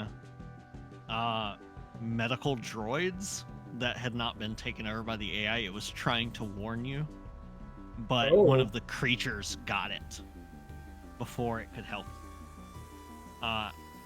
It was a very good thing that you spotted them while you were working on the last engine, and that you chose to keep working on the engine, because the things were basically partially controlled by the AI, and it was not allowing them to be off their leashes until you had finished fixing the engines as much as you were going to. Had you stopped after fixing the third one, because none of you had spotted it yet, you would have gotten ambushed immediately. Yeah. And you probably would have lost Ari right then and there. And Ari being able to guide you to the quarantine facility save point was huge. That was big. Just a little bit. Because that got y'all they got 2 wounds healed. It got you extra stuff, getting the extra ammo. The boss suit. I knew the boss had enough health that. Oh, is the music supposed to change, or are we good? Oh, I closed it out. We're all done with that. If you want to change the just chatting screen for now. But I really wanted to try the system out. I wasn't sure how well it would work. It does seem like it's heavily weighted against the players or the strugglers, which is on purpose, because you have things in the game like save points, which we only barely touched on because this was a one-shot. But the way it's set up for chat to understand is that if the players die, it's not the end of the story. They come back at a save point through whatever you want it to be, whether it's some like quirk of like living in a time loop, or whether it's existing in, say, an actual like simulation, or whether it's like the thing I went with was like there were cloning vats that could clone you back to life by copying your brainwave patterns and stuff. Whenever you respawn, something gets worse. So, but you don't lose your marks that you've gained. And then there are a lot of other modifiers on it. It's got a bunch of really cool tables for like randomly generating monsters and rooms and stuff. I was using the random generation for room descriptions a lot. But because it's a one shot, I had to have certain things in mind of how it was going to go. And you hitting the 4 hits while you were repairing the last engine and spotting them worked perfectly for like that perfect horror movement of, oh fuck, something horrible's about to happen, and I don't know exactly what the best idea was. But you guys picked the right ideas of, we have to disable the ship. Yep. If you hadn't, even if you'd gotten out, they would have come after you. The fact that you stalled the AI long enough that it activated one of the escape pods again, the fact that you were smart enough not to instantly bolt for the escape pod, because you could have all just run straight for the escape pod, but it takes a couple of turns to activate all the things in the escape pod to get it prepped for launch. There is like an emergency launch that it can do, but it would have damaged the escape pod. So Ari was trying to do the normal thing of like, okay, I'm prepping it, I'm disengaging like the safety clutches, all these things that take a few seconds each, and keeping the hatch open for you guys. And Ari did that because you refused to leave her behind. Mm-hmm. So like all throughout it, you made choices that made the survival actually possible. So congratulations. It was in Yay, we'd survive a yeah, horror movie. it was entirely Woo! possible for everyone to die. Uh, I was also rolling on the side for Skipper and Gogs. Gogs had like incredible rolls at anything involving like not getting hit, and monsters could not roll anything to hit Gogs. But every time I rolled like a morale check or something, Gogs got 0 hits every Oh time. no. So it was pretty much Skipper like shoving and kicking a half catatonic Gogs to get back to the flight deck. I could have just died right then and there. I was like, yeah, I can take one wound. Let's fucking go. Yeah, Excuse had me. you taken that first wound, had you taken like the 2 wounds early, there would have been nothing that could have saved you at the end. Yeah, no. So, fantastic choices all around. Sorry we ran a little late. Thank you all for joining us. We will be back next week doing something different. Yeah, Not I don't know this. what we're doing next week. Something slightly less, Chaotic? stressful. Yeah. Tomorrow morning we're gonna do some comfy crafting, makers and crafting. We're gonna make Snorlax. We're gonna go and build a paper theater cube of Snorlax. And then we will probably finish off Little Kitty Big City in the evening. So yes, thank you, Doki. Seriously, you absolutely saved the game there, because I'm pretty sure people would have just died right then and there, 100%. So, yes. Tonight we're gonna go ahead and raid Kagelina. She is playing Baldur's Gate 3, so I was like, yeah, that'll work. That's D&D. They've been streaming for about an hour and a half. Last I looked, they were creating. Thank you for following Joey They She. Thank you. I appreciate it. We're wrapping up. We're going to go ahead and raid Kagelina. Let's go ahead and actually use our newer raid command. Roll initiative, you're being raided. And I'm going to see what my horrible roll is. I'm not going to get any bonuses because I am completely like past the F out there. So I'm going to go ahead and roll this dice so we can go find out what the heck that roll is going to be. Take care, everybody. Good night, everybody. I'm rolling this D20. Oh my god. Aranus, did you? All right. Aranus, who are you giving that sub to? Tell us. Quick. Because it's going to auto-rate us. 13 is what I rolled. Of course I did. Celebrating 13 years. Happy anniversary, Sab. Happy anniversary. Happy anniversary. Aranus, who's this going to? I don't know. Whoever you want. Okay. Let's give it to Doki then. Doki gets it. Doki's getting Doki for being MVP. Yep. Gift a sub. Go. Make it work. Go. Oh my god, you're taking so long. The raid command. Thank you for the follow, whoever the heck that was. Oh, Doki. Enjoy your emotes. Good night, everybody. There you go. There's the raid. Right there. Good night, everybody. Bye-bye.